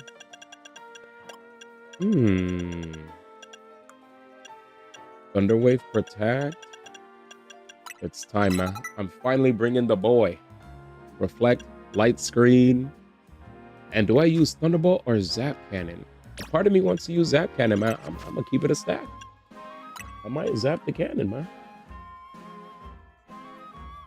Oh, the cooldown time is... Oh, that's a long cooldown time, though. You said you're the furthest thing from Disableist? Oh, from Ableist. Yeah, 15-second. Yeah, Thunderbolt's sure hit. Zap Cannon, slow travel, but when it connects, it connects. Well, knowing that I'm going to be running around and around and around, I'm gonna try this build. But it blows Pokemon up. Yeah. I'm scared because I know what I'm coming up against, chat, and it's not gonna be fun. It's not gonna be fun at all. God damn it. Alright, here we go, chat. It's time. Ampharos, I've missed you so much, chat. We're using a level 69 Ampharos. Hopefully I'm not under leveled. I feel like I am. Is that a Dratini? Oh. Shit. I kind of need to catch a dragon. Let me catch him. Yeah, I need a... I agree. Sure hit moves are the business. And 8 seconds, like you guys said. Okay, good luck heading out. Take care. Have a good night's sleeps. All right, here we go. He's dancing. Yeah, I think this is appropriate. So I'm only gonna let him have Thunderbolt, chat, as a stab, and it's a sure hit, right? And I'm gonna give him, and just to let him stay alive, I'm giving him Reflect, and I'm gonna give him Reflect and Light Screen. So Reflect, Light Screen, charge to make his Thunderbolt stronger, and we'll let it rip. I think that's a good old strat. So for the first time, I'm actually using a lot of proper defensive moves. Yeah, I'm starting to look a little more meta every day. All right. What? Cool. All right. Mabel, how we looking? We're at 98 out of 1,000 battles, so we need to fight 2 more humans. Good night, Mayday. Well, if you're going to sleep, I understand. I can't sleep here. Oh, man. Here we go, boys. Here we go. The concentration of mega power in your vicinity is rising rapidly. Warning, Rogue Mega Evolution is imminent. I'm ready to handle it. All right, let's go. Before Summon's Rogue Mega Evolution sets in, want me to heal your Pokemon? Sure.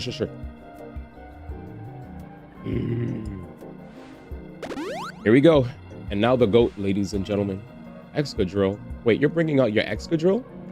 Huh? All right, buddy. Good luck. It's time, boys. The GOAT. Here we go.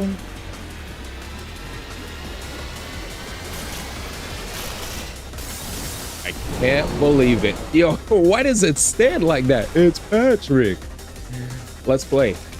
All right, let's set up chat. Reflect. Where'd it go? Oh. Light screen too. Why are the arms like that?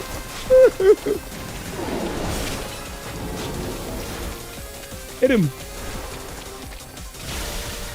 Oh, that hit did nothing. Let's try again. He's level 59. Oh my god, scary. Yes, this is actually scary. What up? What up, man?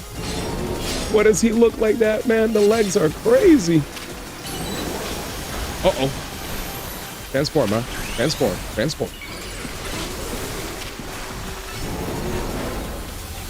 He stayed flexing.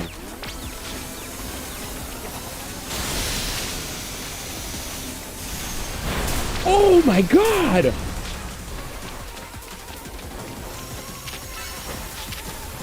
Nah, nah, nah, nah.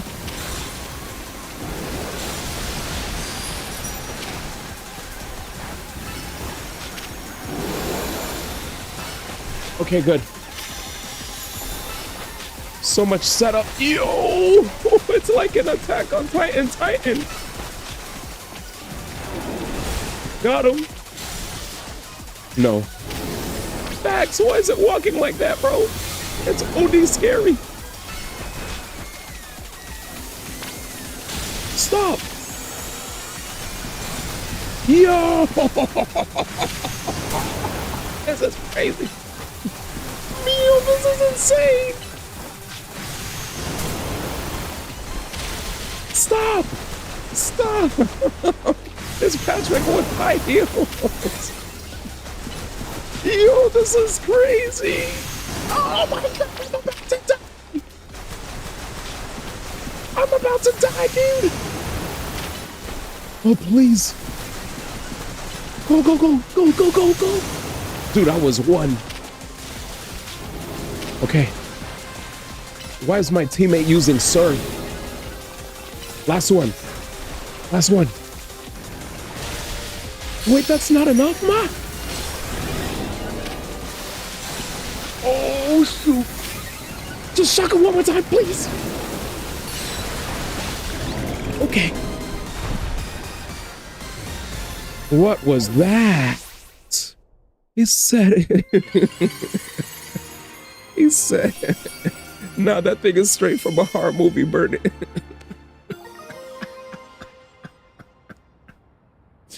That was the craziest. That's nightmare fuel, chat. That was nightmare fuel. Patrick with high heels going crazy. Why did we have to see that? Sorry, guys. For any of you guys who don't like horror movies, I'm so sorry that you had to be exposed to that, man. Good work, D1. That's another rogue Pokemon successfully called. These battles really take it out of you, huh? Oh, we gotta help these poor Pokemon and stop their suffering, but geez, they don't let up with the super fierce attacks. He said, oh, nar. Ah, Lord. Then the year's closing soon. What's your goatee? Expedition 33 done. Easy. All that running around dodging at least me absolutely starving. You think Lumiosa's restaurants might have started all this as a plot to bring in customers? No, it couldn't be. What did she say? Looks like we've taken all of the rogue Pokemon that Vinny reported. Why don't we regroup at the hotel for now? Is that Tony? I'm guessing she wants us back at Hotel Z to debrief. Yeah. There are no remaining Pokemon at risk of undergoing Rogue Mega Evolution. I'm just saying, Expedition 33 had a massive impact on the world. So, you know. Even if you don't like RPGs, oops. Actually, you know why that fight was easy? Ampharos having a dragon typing added to it was fire. Me putting Reflect and Light Screen, fire. I might actually start playing Ampharos more for the defensive stuff. Because he actually kind of cooked. That's my goat. Welcome to the team, Ampharos. Dude, there are too many good meta Pokemon. Ampharos, Glaceon, shit. Good job, man. I specifically brought him just to set us up for success, and it worked. It worked. Like all the shields and stuff. I might have to consider bringing them on more, man. You might, hey man, you might be on the team, man. You might be on the team, man. Wait, where's my Glaceon? Is Glaceon still a work in progress? Facts. Who's too strong right now? Honestly, Excadrill. I love Excadrill, but that he's kind of owning right now. I might need to play the game without him for a little bit. He's too good. He's too good, chat. Like, high key, I kept spamming him whenever there was a matchup where I felt like I didn't want to use my brain, and it worked. Frostlass, feel you. Right. Never even played Frostlass. But yeah, let's get it.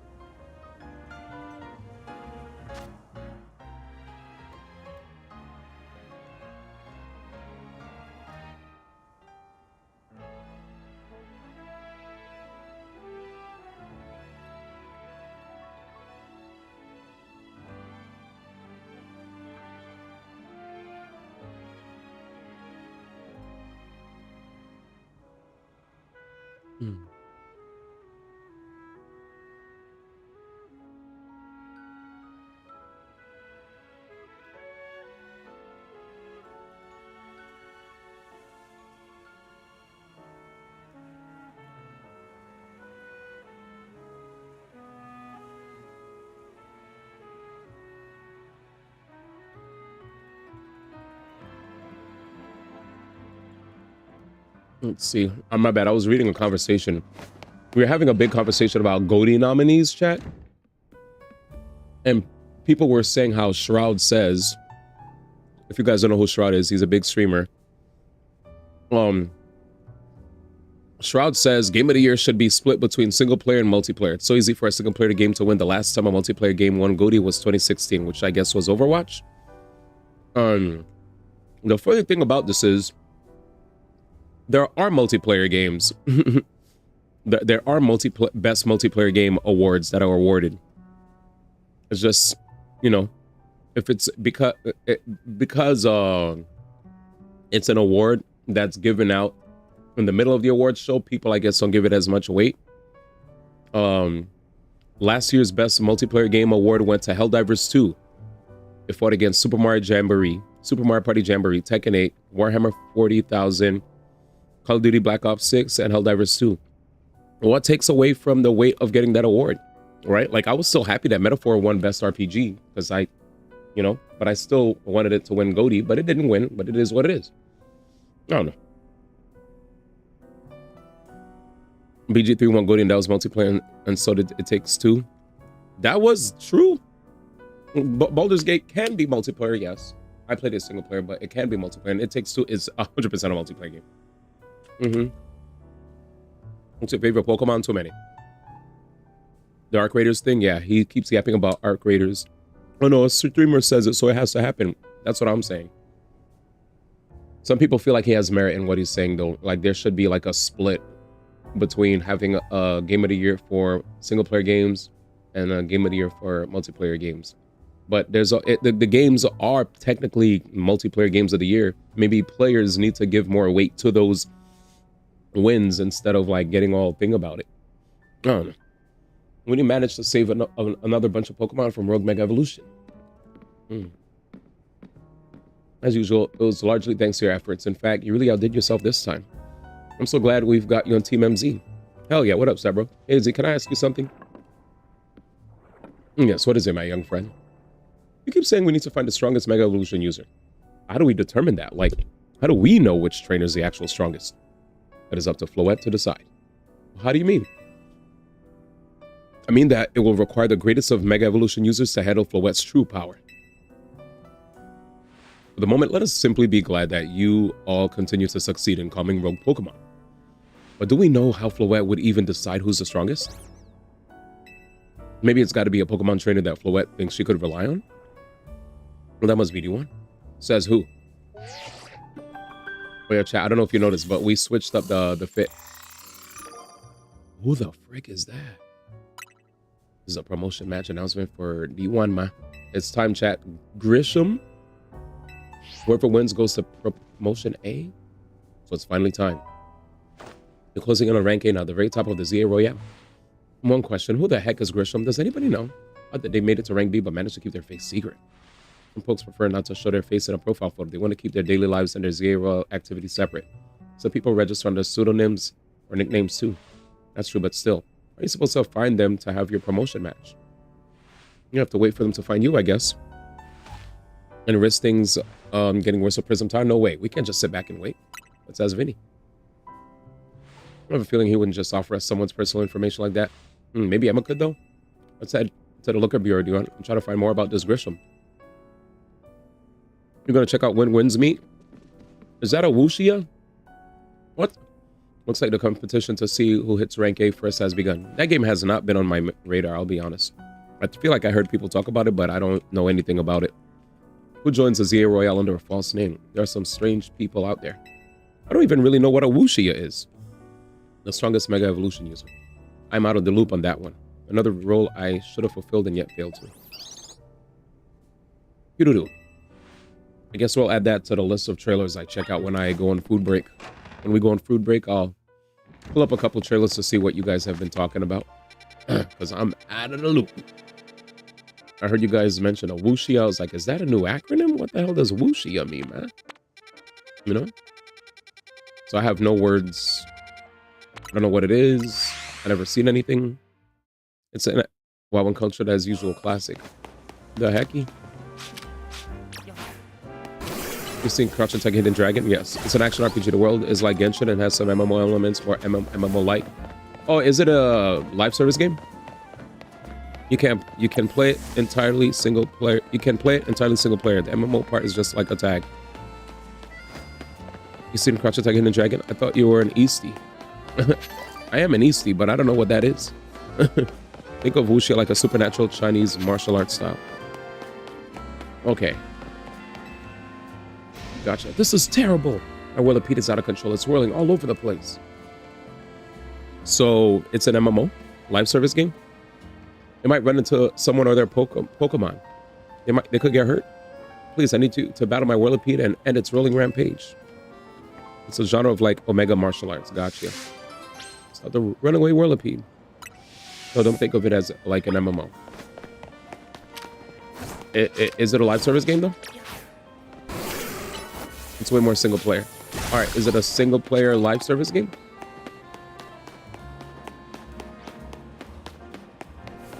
It's a single player game with lobbies. Yeah, live service though, right? All I wanted to make sure of was whether or not it was live service, man.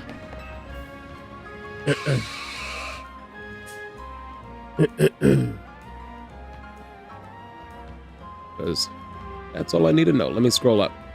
What? Where Winds Meet, the most misunderstood RPG of the year. Where Winds Meet.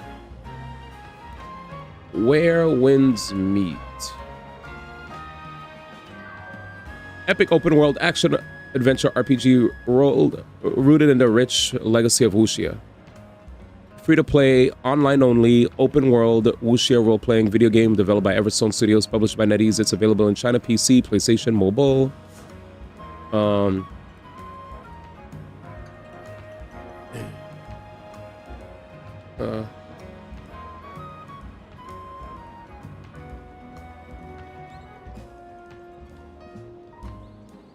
Let's see. Where Winds Meet is a live service game with its developer confirming that the initial release will be followed by future updates and ongoing content. It'll be a free-to-play title with monetization focused on cosmetic items, a battle pass, and optional monthly subscription, but these will not impact your gameplay. The game features a single-player mode with optional co-op for strike progression and the traditional MMO mode with others walking around. Live service model, Where Winds Meet will be continuously updated after its initial launch with new story content and a team aiming for long-term player engagement. The game is free to start with no subscription required for core experience. While the base game is free, there'll be optional purchases. Gameplay modes that'll offer a single-player experience with optional 4-player co-op for story, as well as separate traditional MMO mode where players can see and interact with thousands of other players in a shared world. Yeah, probably not my cup of tea. Probably not for me. But cool. Cool though.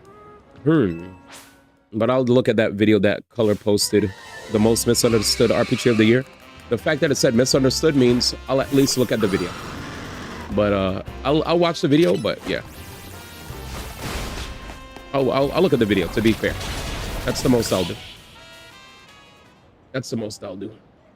I'll give it a look, but knowing me, I'm probably not gonna. Like I'm making it a. I'm trying to make it a thing to not really get into any live service, single player, anything, even if it doesn't have gacha. Thank goodness it finally stopped. What were you thinking, letting your Whirlipede run wild through the city like that? Oh no, she looks upset. I'm with the Fist of Justice, a group dedicated to getting rid of wild zones so that Pokemon and people can truly exist in Lumiose. Letting your Whirlipede run amok like that, it's gonna make people think Pokemon are scary. Are you trying to make the Fist of Justice look bad or something? No, not at all. Whirlipede just suddenly started rolling and zoomed off. I didn't mean to make anyone look bad, I swear. Whether you meant to or not, it makes trouble for us when Pokemon act dangerously out in public. I think the Fist of Justice needs to help teach you a lesson. Teach me a lesson? Okay, but I'd rather not do anything painful or scary. First off, you need to learn everything you can about your Pokemon. Whirlipede are surprisingly aggressive. They don't hesitate to smash into things at high speed. Pokemon will only obey you as long as you have a high enough royal rank. But if that's not the case, you should train with the Fist of Justice so that you're able to stop Whirlipede on your own. Have I made myself clear? Yes, understood. But does that mean I'll be trading on the Evor? That Evor?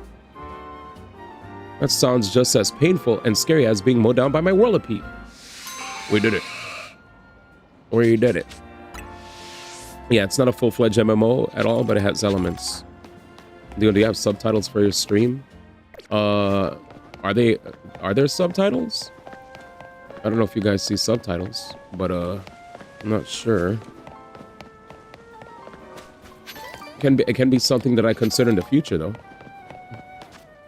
You can set up subtitles on Twitch. Oh, that's sick. All right, I will definitely look into that.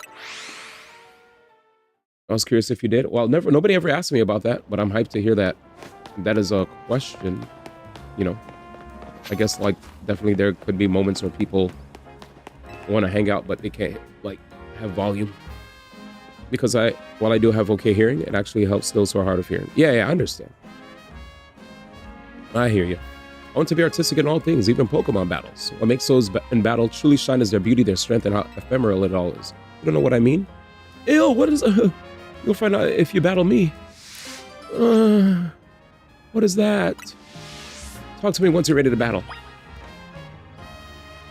Oh my god. Chat, what is that? I'm sorry for saying what is that, but that is something. Anyways.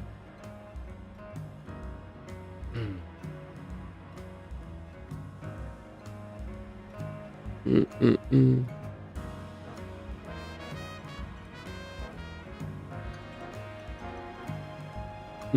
me a second.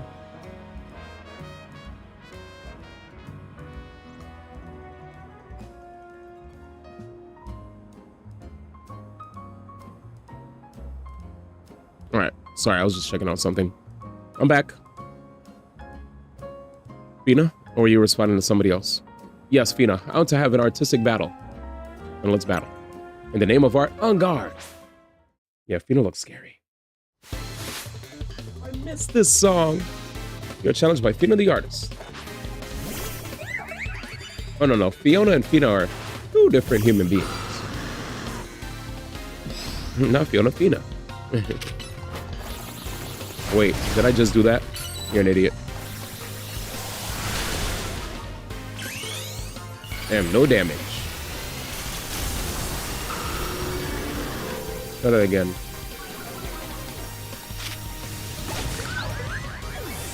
Anyways, he said my bad. What up, pup? Good to see ya.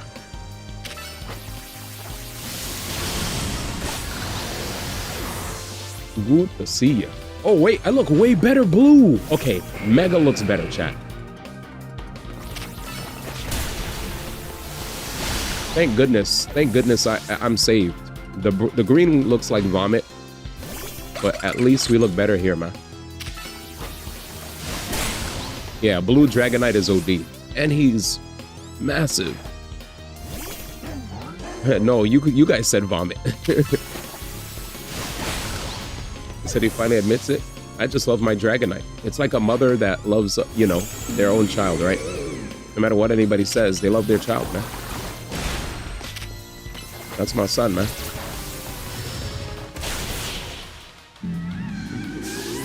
Hell yeah, we're still playing Pokemon Legends. Are you ready for the DLC? Whenever it comes, it comes. I think it's in December. Oh, boo! You know, as an NPC I wanted to talk about for ages to the point where I forgot I wanted to talk about. And I doubt you remember me doing this, but I had to hop into DMs to discuss why I ran Explosion on rank. It's the rest of that story. Self-destruct explosion. I face a trainer who would once shout, "Let's give it all we've got" before a battle. Thanks to her, me and my Pokemon realized what it really meant to give a battle our all. But don't you worry. The first place I go after every battle is a Pokemon Center. Ephemeral beauty found in a fleeting battle and healing to bring out our resilience. This is indeed our style. She looks so intense, chat. Nah, I like my Dragonite. But yeah. I always like to look at my Pokemon from the side, man. They look badass. Healed. Bang, bang, bang, bang, bang. Alright, I'm good. Do we need more balls? Yes. Let's get some balls. Oh, we got a lot of balls, chat. He said, I've seen moms be brutally honest, is messed up. Still sidestepping. Let me get you a pillow, man. I'll get you a pillow ready. Alright, let's see. Jesus. Brenda Safina said, who the hell will run a full explosion bill after getting bodied by someone?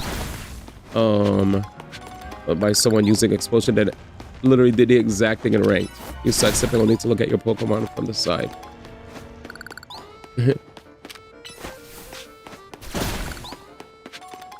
Gotta love it. Alright, let's go. Phoenix is spirit of O2 Warrior who's been going through it. Phoenix is your third favorite character. Ah. Fina just plays for the love of the game. That's crazy. Bang. Yeah, I like to move, man. One day you'll appreciate me moving. For now, I'll keep on doing it. Alright, let's see. Alright, let's get it. More like was driven crazy by the game. Dedge. Dragon Rush. Yeah, she looks crazy. She definitely looks insane. Insane. We're getting more rocks. All her Pokemon, no explosion. Dang. Yay! Look at Dragonite go, man. That's my goat. Bink. Oh, this takes too long. Take your time, buddy. I can't wait till I get Draco Meteor. How close am I to getting Draco Meteor now? That's what I really wanted to know. Like, I finally have Dragonite's rock thingy. Post rubbish. Rubbish as in I'm mad. Yeah. Not rubbish because I don't believe. That sucks. Oh well. Draco Meteor. Wah. Well, I guess it is what it is. It is what it is. Focus Blast. I love this Pokemon, dude. They're just running around and breaking shit. We are running around and collecting. Sorry. Ready? Yes. So what we're trying to check out here, chat, is how many of these rocks I have. Oh, we're maxed. You know what this means? Time to go to this one spot where I can buy some rocks. And I only have one side quest left until we go back to continuing our rank up battles. That's good. That's good. And I don't think they added wild zones, so we get to chill. Wild zones are areas where Pokemon are available for us to catch. Sometimes you could also catch Pokemon outside of the wild zones, but usually we go into the wild zones because that's like a safe area to separate the humans from the Pokemon, you know? Some people obviously find Pokemon like unsafe. So it's like, think of it like I guess we'll think of it like a reserve, right, chat? Like a place where we just keep them. You know what the last wild zone is? I don't know anything about this game because I don't know any spoilers. 0. Yeah, I wouldn't know at all. Don't know what it is at all. But when it pops up, it pops up. That's a good answer? Yeah. Nothing. You're like, good answer, Steve. Good answer. Yeah, that wasn't to be rude. It's more like, I honestly don't know. And we will learn soon. Good answer, Steve. I didn't realize my Dragonite was a girl. Let's go, girl. I kept calling Dragonite a dude. My bad. Misgendering. You know what that means? Off the Twitter we go, bro. My bad, Dragonite. I love my Dragonite, though. So I don't mean to misgender. Odie. But I didn't do it. I didn't do it maliciously. The only reason I say that is because obviously there are times where it's misconstrued. There are people that misgender maliciously, right? Which they suck. But sometimes when people misgender, some people don't do it on purpose, but they can be seen as if they're doing it on purpose, and then people will tar and feather them, and you know the rest. And it's like, wait, I honestly didn't know. I didn't mean to offend. Sorry. So I'm sorry, Dragonite. No, I get it, though. I did think it was on purpose. I didn't think it was malicious. Wait, what? Did you actually think I was misgendering Dragonite? Wait, this has to be a joke. I was like, wait, there's no way. I was never. Is that a Delphox? I'm agree. Oh, I'm cooked. You guys are all in agreement. It's not a joke, but I thought you were doing that with the consent and respect of your precious Dragonite that you worked hard for. What the hecky? All right, how many battles I have left? One more battle. Chat, I'm insane, by the way. There's a reason why we actually started stream late. So I was doing a whole, I actually farmed. I farmed at the restaurant off stream before bed while I was like doing my edits and also like doing other stuff on my computer. So while I was doing other stuff on my computer, I actually legitimately was farming this. I was like, there's no way people are going to want to watch this on stream. So I was like, I'm going to work hard to make sure we could do this part because this is the most repetitive and grindy thing. There's no narrative. There's no funny haha interaction with an NPC. It's literally just grinding the same NPC battle in a restaurant a million times. So I just did it. I didn't get to go to the con, by the way, because after I went to sleep at 3 a.m., 2 a.m., 3 a.m., I laid in bed for 5 hours and couldn't sleep. Like once it hit 8 a.m., I finally passed out and I was so mad. I was so mad. It hit 8 a.m. and I texted my friend. I was like, dude, I don't know what's going on, but I can't sleep. So just go to the con without me. It was like, dang. I was like, I don't know. Yeah. It was 5 a.m. Not that day. Heck no. But yeah, there it is, man. It is what it is.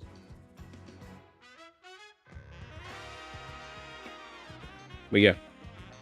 Give me a second.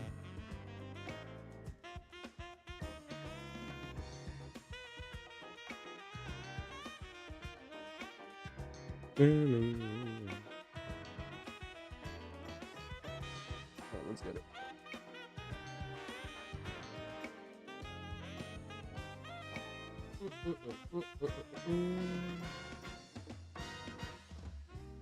But I'm back. Whew. Instead of WatCon, oh, Anime Expo Chibi. So it's like Anime Expo, but like a smaller version? All right. You know what I'm going to do? We're going to go to a satchel, right? Wise glasses, chat?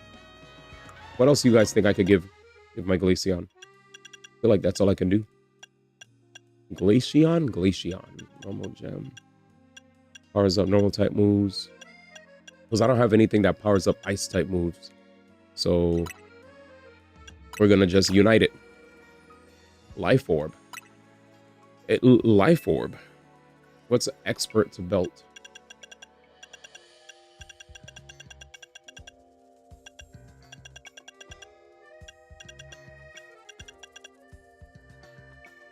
The thing that saps my health?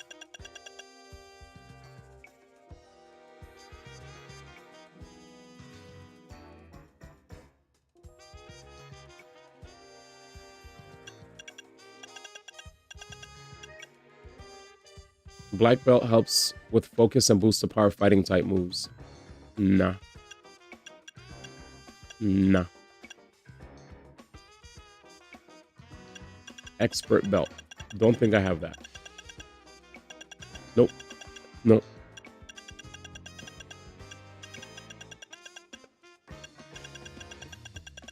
Life orb.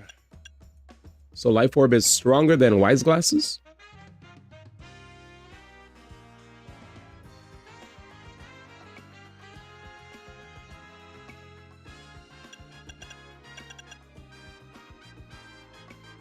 Yeah, but I don't want to take damage. I was like, I don't want to take no damage. So wise glasses is weaker? Is that what you guys are saying? Wise glasses is 10%. Life orb is 30. There you go. Numbers. I love numbers. Now you're talking to me. You're speaking my language. Thank you. All right. Well, I guess we'll try this rubbish. Well, we'll just use Wish. We'll just literally queue up Wish. And it's okay.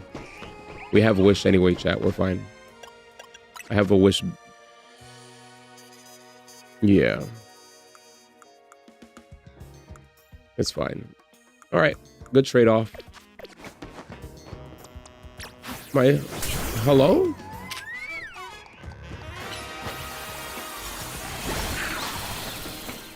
Took off like 2 HP. That's fine.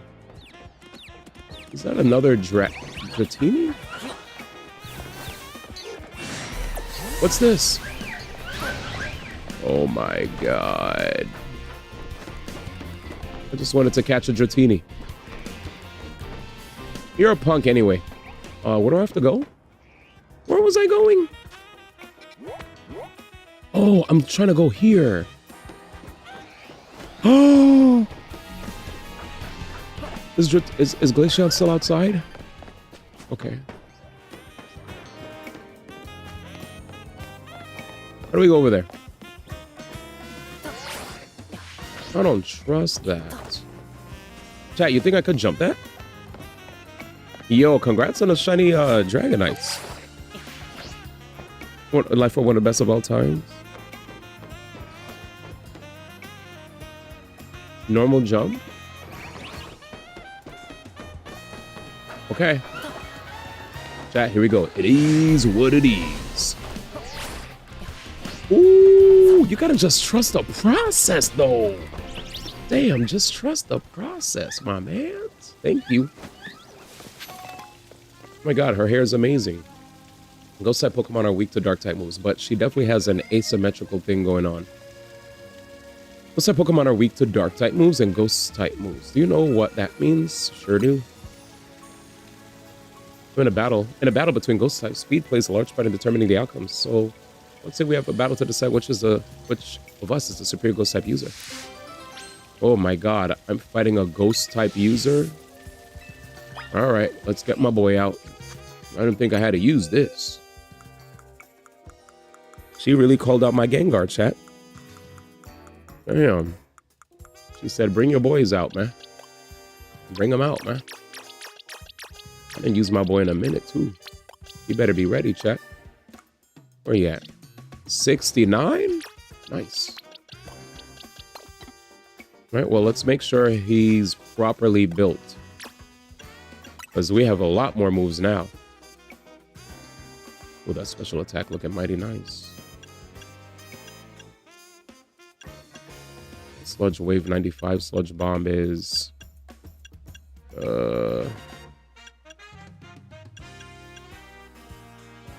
Wave Bomb. I guess I wave it. Ball. Venom Force is physical. Dark Pulse is 80. Makes targets flinch. I might actually just say fuck it. Venom Force is iffy. I mean, it's physical. I don't like it. TMs.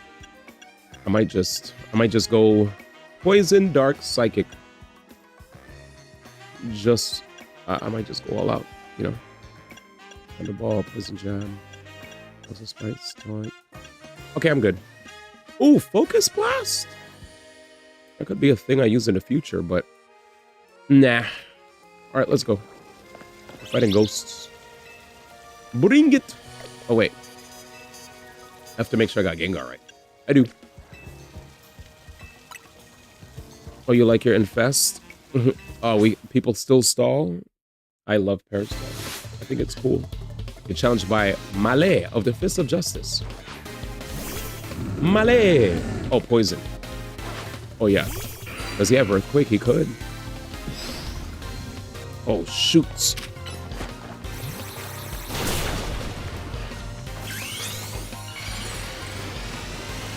I think I have a Dark type move on the right side.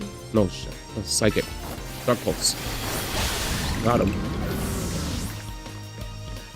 Wait, there's more?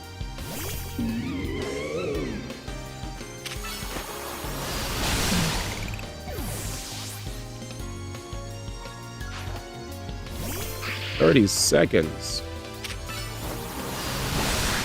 Thank God. I literally have a doll of this Mega Gengar, chat. My boy! Okay, Shadow Ball is just too fast. Maybe I was cursed or something? Yeah, you suck. That scared me. Oh, she looks perturbed. I still lost. Even my backup plan of giving my Pokemon spell tags and strengthen their ghost type moves failed. I know you helped Ivor and Gwen bury the hatchet before, so your skill in battle shouldn't come as a surprise. Huh? Is she possessed? You feel a chill in the air? What? You don't feel it? This is all of melancholy. Maybe Gwen's Chandelure is mad over what I just said and now wants to absorb my spirit. Uh-oh. No, please don't punish me. I didn't mean it. I take it back. Please don't take my spirit. Phew, the aura of melancholy is gone. It seems talking about Ivor is off limits even when Gwen's not around. Here, take the spell tag. Give it to a Pokemon to boost the power of its ghost-type moves. Infest and Parasong. That's hype to know. Is there a trick room? Alright, we got 1,000, chat. Boom, baby. That's my 1,000 battles. Boom, boom, boom. No trick room. Alright. No trick room in the game. Well, congratulations to me. 1,000 battles. Come on, man. That's too easy. Now, honestly, if I just blitzed, fill your Mega Evolution Pokédex. Is there something I'm missing? How would you know what you're missing in your Mega Evolution Pokédex? Do I have to count how many of these I have? 1, 2, 3, 4, 5, 6, 7, 8, 9, 10, 11, 12, 13, 14, 15, 16, 17, 18, 19, 20, 21, 22, 23, 24, 25, 26, 27, 28, 29, 30, 31, 32, 33, 34, 35, 36, 37, 38, 39, 40, 41, 42, 43, 44, 45, 46, 47, 48, 49, 50, 51, 52, 53, 54, 55, 56, 57, 58, 59. I have 59 stones. 2 of them belong to Charizard. I don't have Charizard, so minus Charizard, that's 57. Minus the Ansite, 56. I don't think I have a Metagross. Go to the Pokédex. Oh, Pokédex? There's a Mega Evolution section. It's better than counting since there's quite a lot of stones. Thanks, guys. Oh, what's this? But it doesn't say what stone it is? Extra stones count. Oh, so if I have a stone, but I guess what I was trying to say is, if I have a stone, but I don't have the Pokemon, it won't count, right?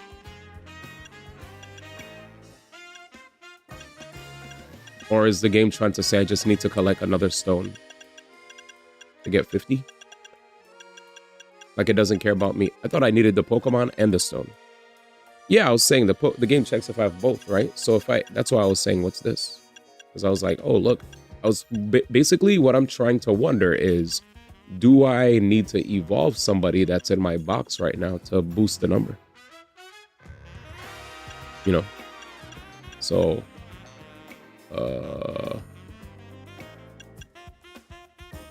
yeah, I'd probably have to evolve. This looks like both of Charizard's. Mega Electros. I don't know what this is. This might be Gallade, maybe? Is there a Mega Gallade? I don't know what this is. Garchomp, maybe? And I don't know what these are. But yeah. Yes. Yeah. Aha. My intuition was correct. One of these things is not like the other. Get him out. Doo -doo -doo -doo. Okay. ZL. 1, 2, 3, 4, 5, 6, 7. Too many. Damn, there's too many mons, dude. Chat, there's too many mons. Too little time.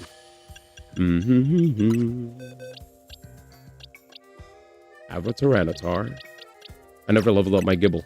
Gibble would probably give me the amount that I would need. Ew, chat, I'm about to become a dirty Garchomp user. Ew. Here we go. No, you're not. Chomp is too good. Oh, I know. I know.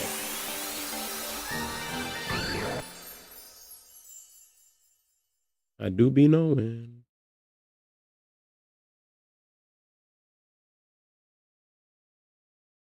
You're a Chomp stand because you level up a Garchomp doesn't mean you're using it. I mean,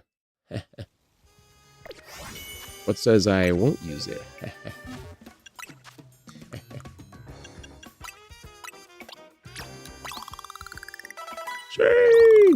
You said, oh, hell no.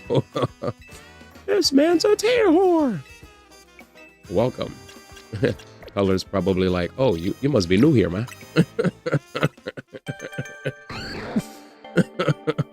I thought you were cool, man.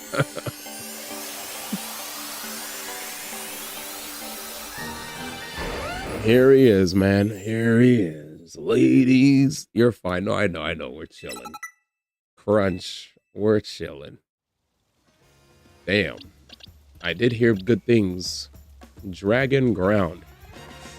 Oof. All right. Well, let's make our Chomp work, chat.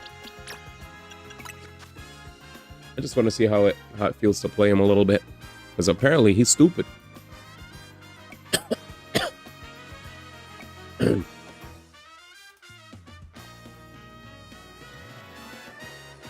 Sorry. Give me 1 second. Bum,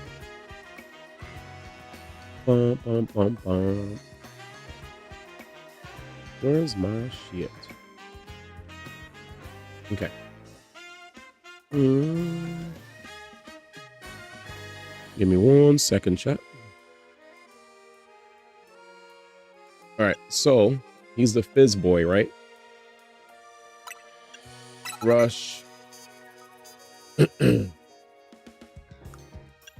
Where's the Dance of the Swords? Oh, this is gonna be easy. So, okay, I got 3 moves so far. And now, where do I want to go? Oops.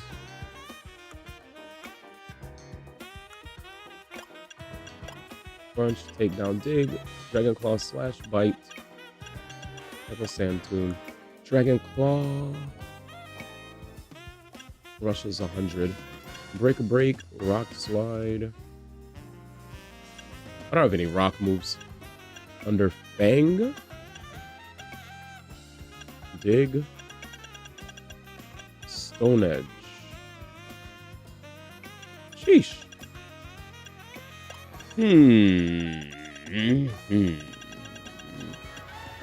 Iron Tail. I like that it could lower defense. I wonder what my third move would be. Let's see. Dragon Ground beats the frick up. Gets beat the frick up by ice. Hell yeah. Hell yeah. But this guy's so oofy, stomps everything. Well, I definitely am giving him Swords Dance, Dragon Rush, and Earthquake. I'm just trying to figure out a proper 4th move. I'm definitely a fan of Earthquake, Rush, and Swords Dance. Period. Like, these are all stabs, and they're all 100. Rush, like, Rush is insane. I love Dragon Rush, and I love Earthquake. I was just trying to figure out what my fourth one was. I guess, like, if I wanted to mess around with them, and I dealt with, I was thinking, like, do I want to use... I was thinking about if I wanted to play him with Thunderfang, but Thunderfang has a power of 65, but has a short cooldown. Stealth Rock looks annoying. That's interesting. Stone Edge does 100 and is a rock type. No stab though. I guess I could also use Dig to dodge stuff if I wanted. The iframe. Oh, Steel. There you go. Anka. And it could lower defense, right? Oh, yeah. Where's Ironhead? We're talking Ironhead, right? That's all I got, right? Yep.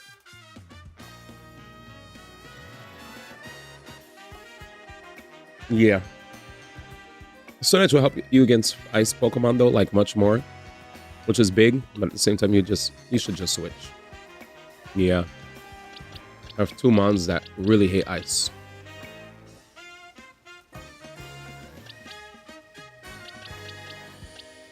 This mon hates the ground. This one doesn't mind ground. This one could destroy Gyarados. This is fun. All right, let's continue. I like this party. Yay. Oh, wait, what's my... Wait, one more thing.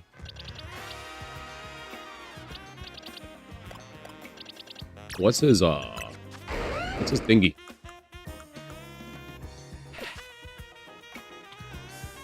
Chad, that's funny.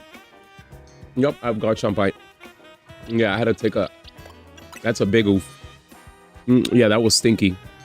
That was an uh-oh stinky, chat. That was an uh-oh stinky. You know what we're doing. And I'm going to be adamant about what we're doing. Haha, get what I'm saying? That was a good one, D1. Thanks. Made it up myself, baby. All right. Yep, I know. There we go. EVs. I mean, I just got started. How do you check his EVs? What do I check that?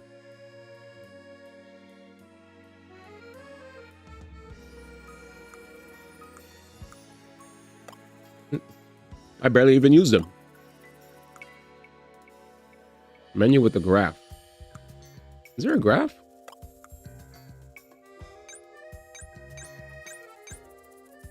With that? Good. You mean IVs? Attack up. Attack up and HP ups. Yeah, I don't even know if I have 1 million of them. Oh, how many does it need? 10? Is it just 10? What up, Radiant? How you doing? 26? Jesus. I could do that in post game, right?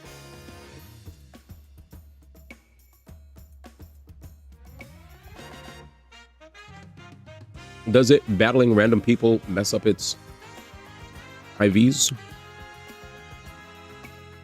EVs, IVs? I guess you're just saying if you want him to be on a good track, do this now, right? So he doesn't get stat screwed.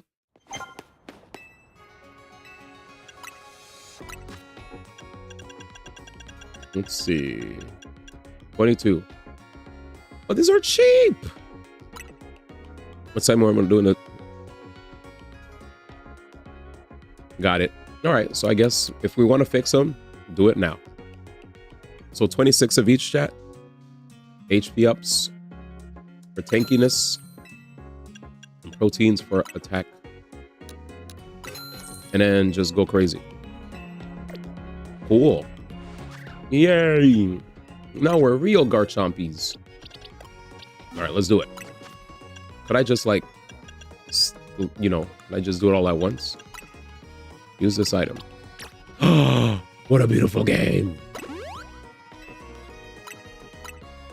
I remember the days I had to keep, like, didn't you have to individually do it, chat, back then? How beautiful. All right, let's check them out now. Next summary. Ooh, he looking kind of nice.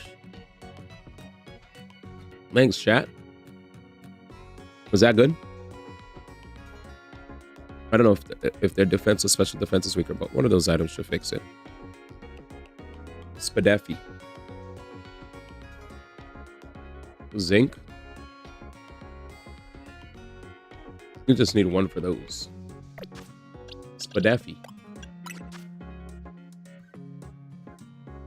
And just need one of those and you're maxed. Oh yeah. The alt is 6 feathers. Chomp looking nice. Hey, thank you. We just did this. We just did this.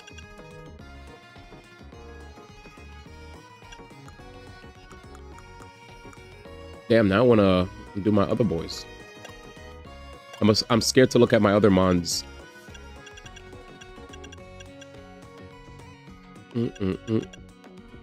Oh, those are the feathers? Okay.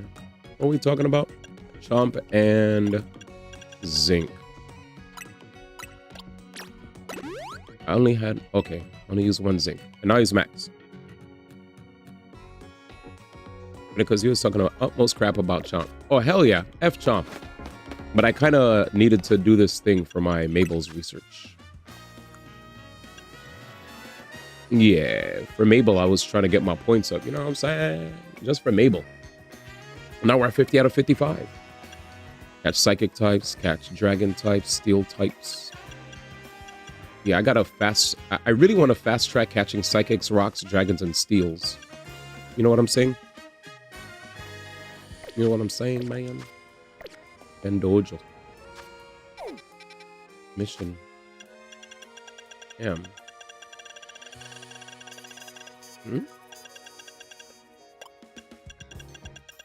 What's it called?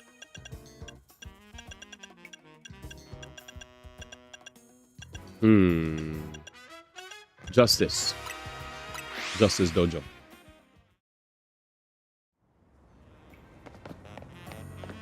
Justice Dojo. All right. What do we do here? I was about to see Canary at Justin's tournament. When my defeat at Zero and then Justin's tournament, really felt just how much I have yet to learn in this world. Okay. You just wanted to see them? I'm dead. Anyways. I'm dead, chat. Who's there? You ever played Squirtle D? It's Wordle but Pokemon? Oh, I've never played a Wordle in my entire life. Never. No beef with Wordle or anything. I just never did.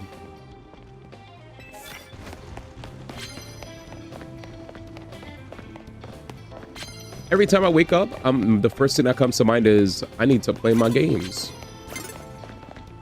that I have yet to play. Fudge, I don't know where to go. Wait. Wake up, buddy. Anyways. Yeah. There's an NPC who takes bottle caps that fixes your IQs. Unseen.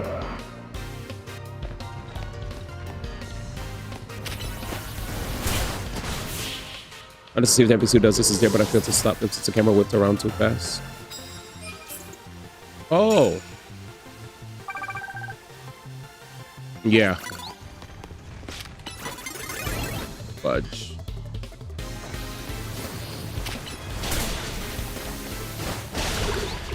Let's go, Chomp. It's only a might be there.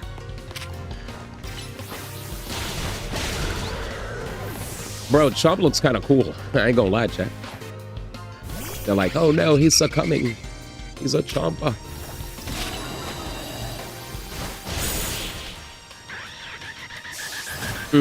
After I'm done with this area, I could go back and check. For sure. I shall check afterwards. He looks like a shark, man. Garchomp.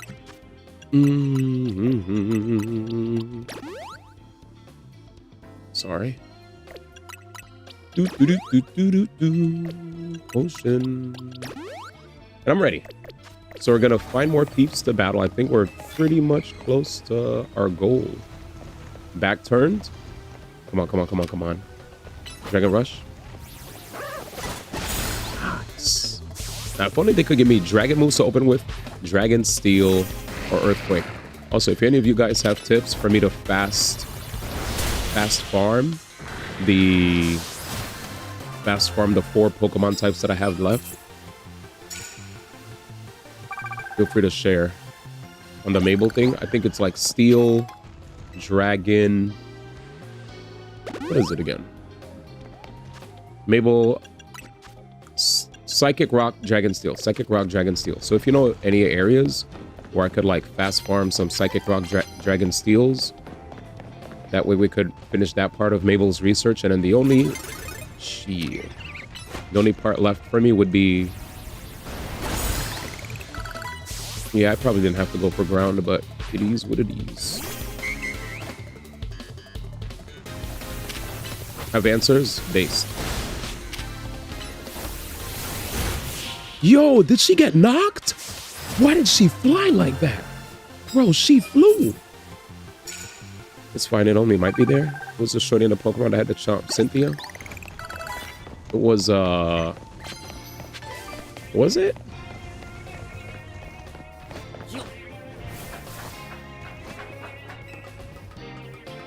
Chat, was it actually?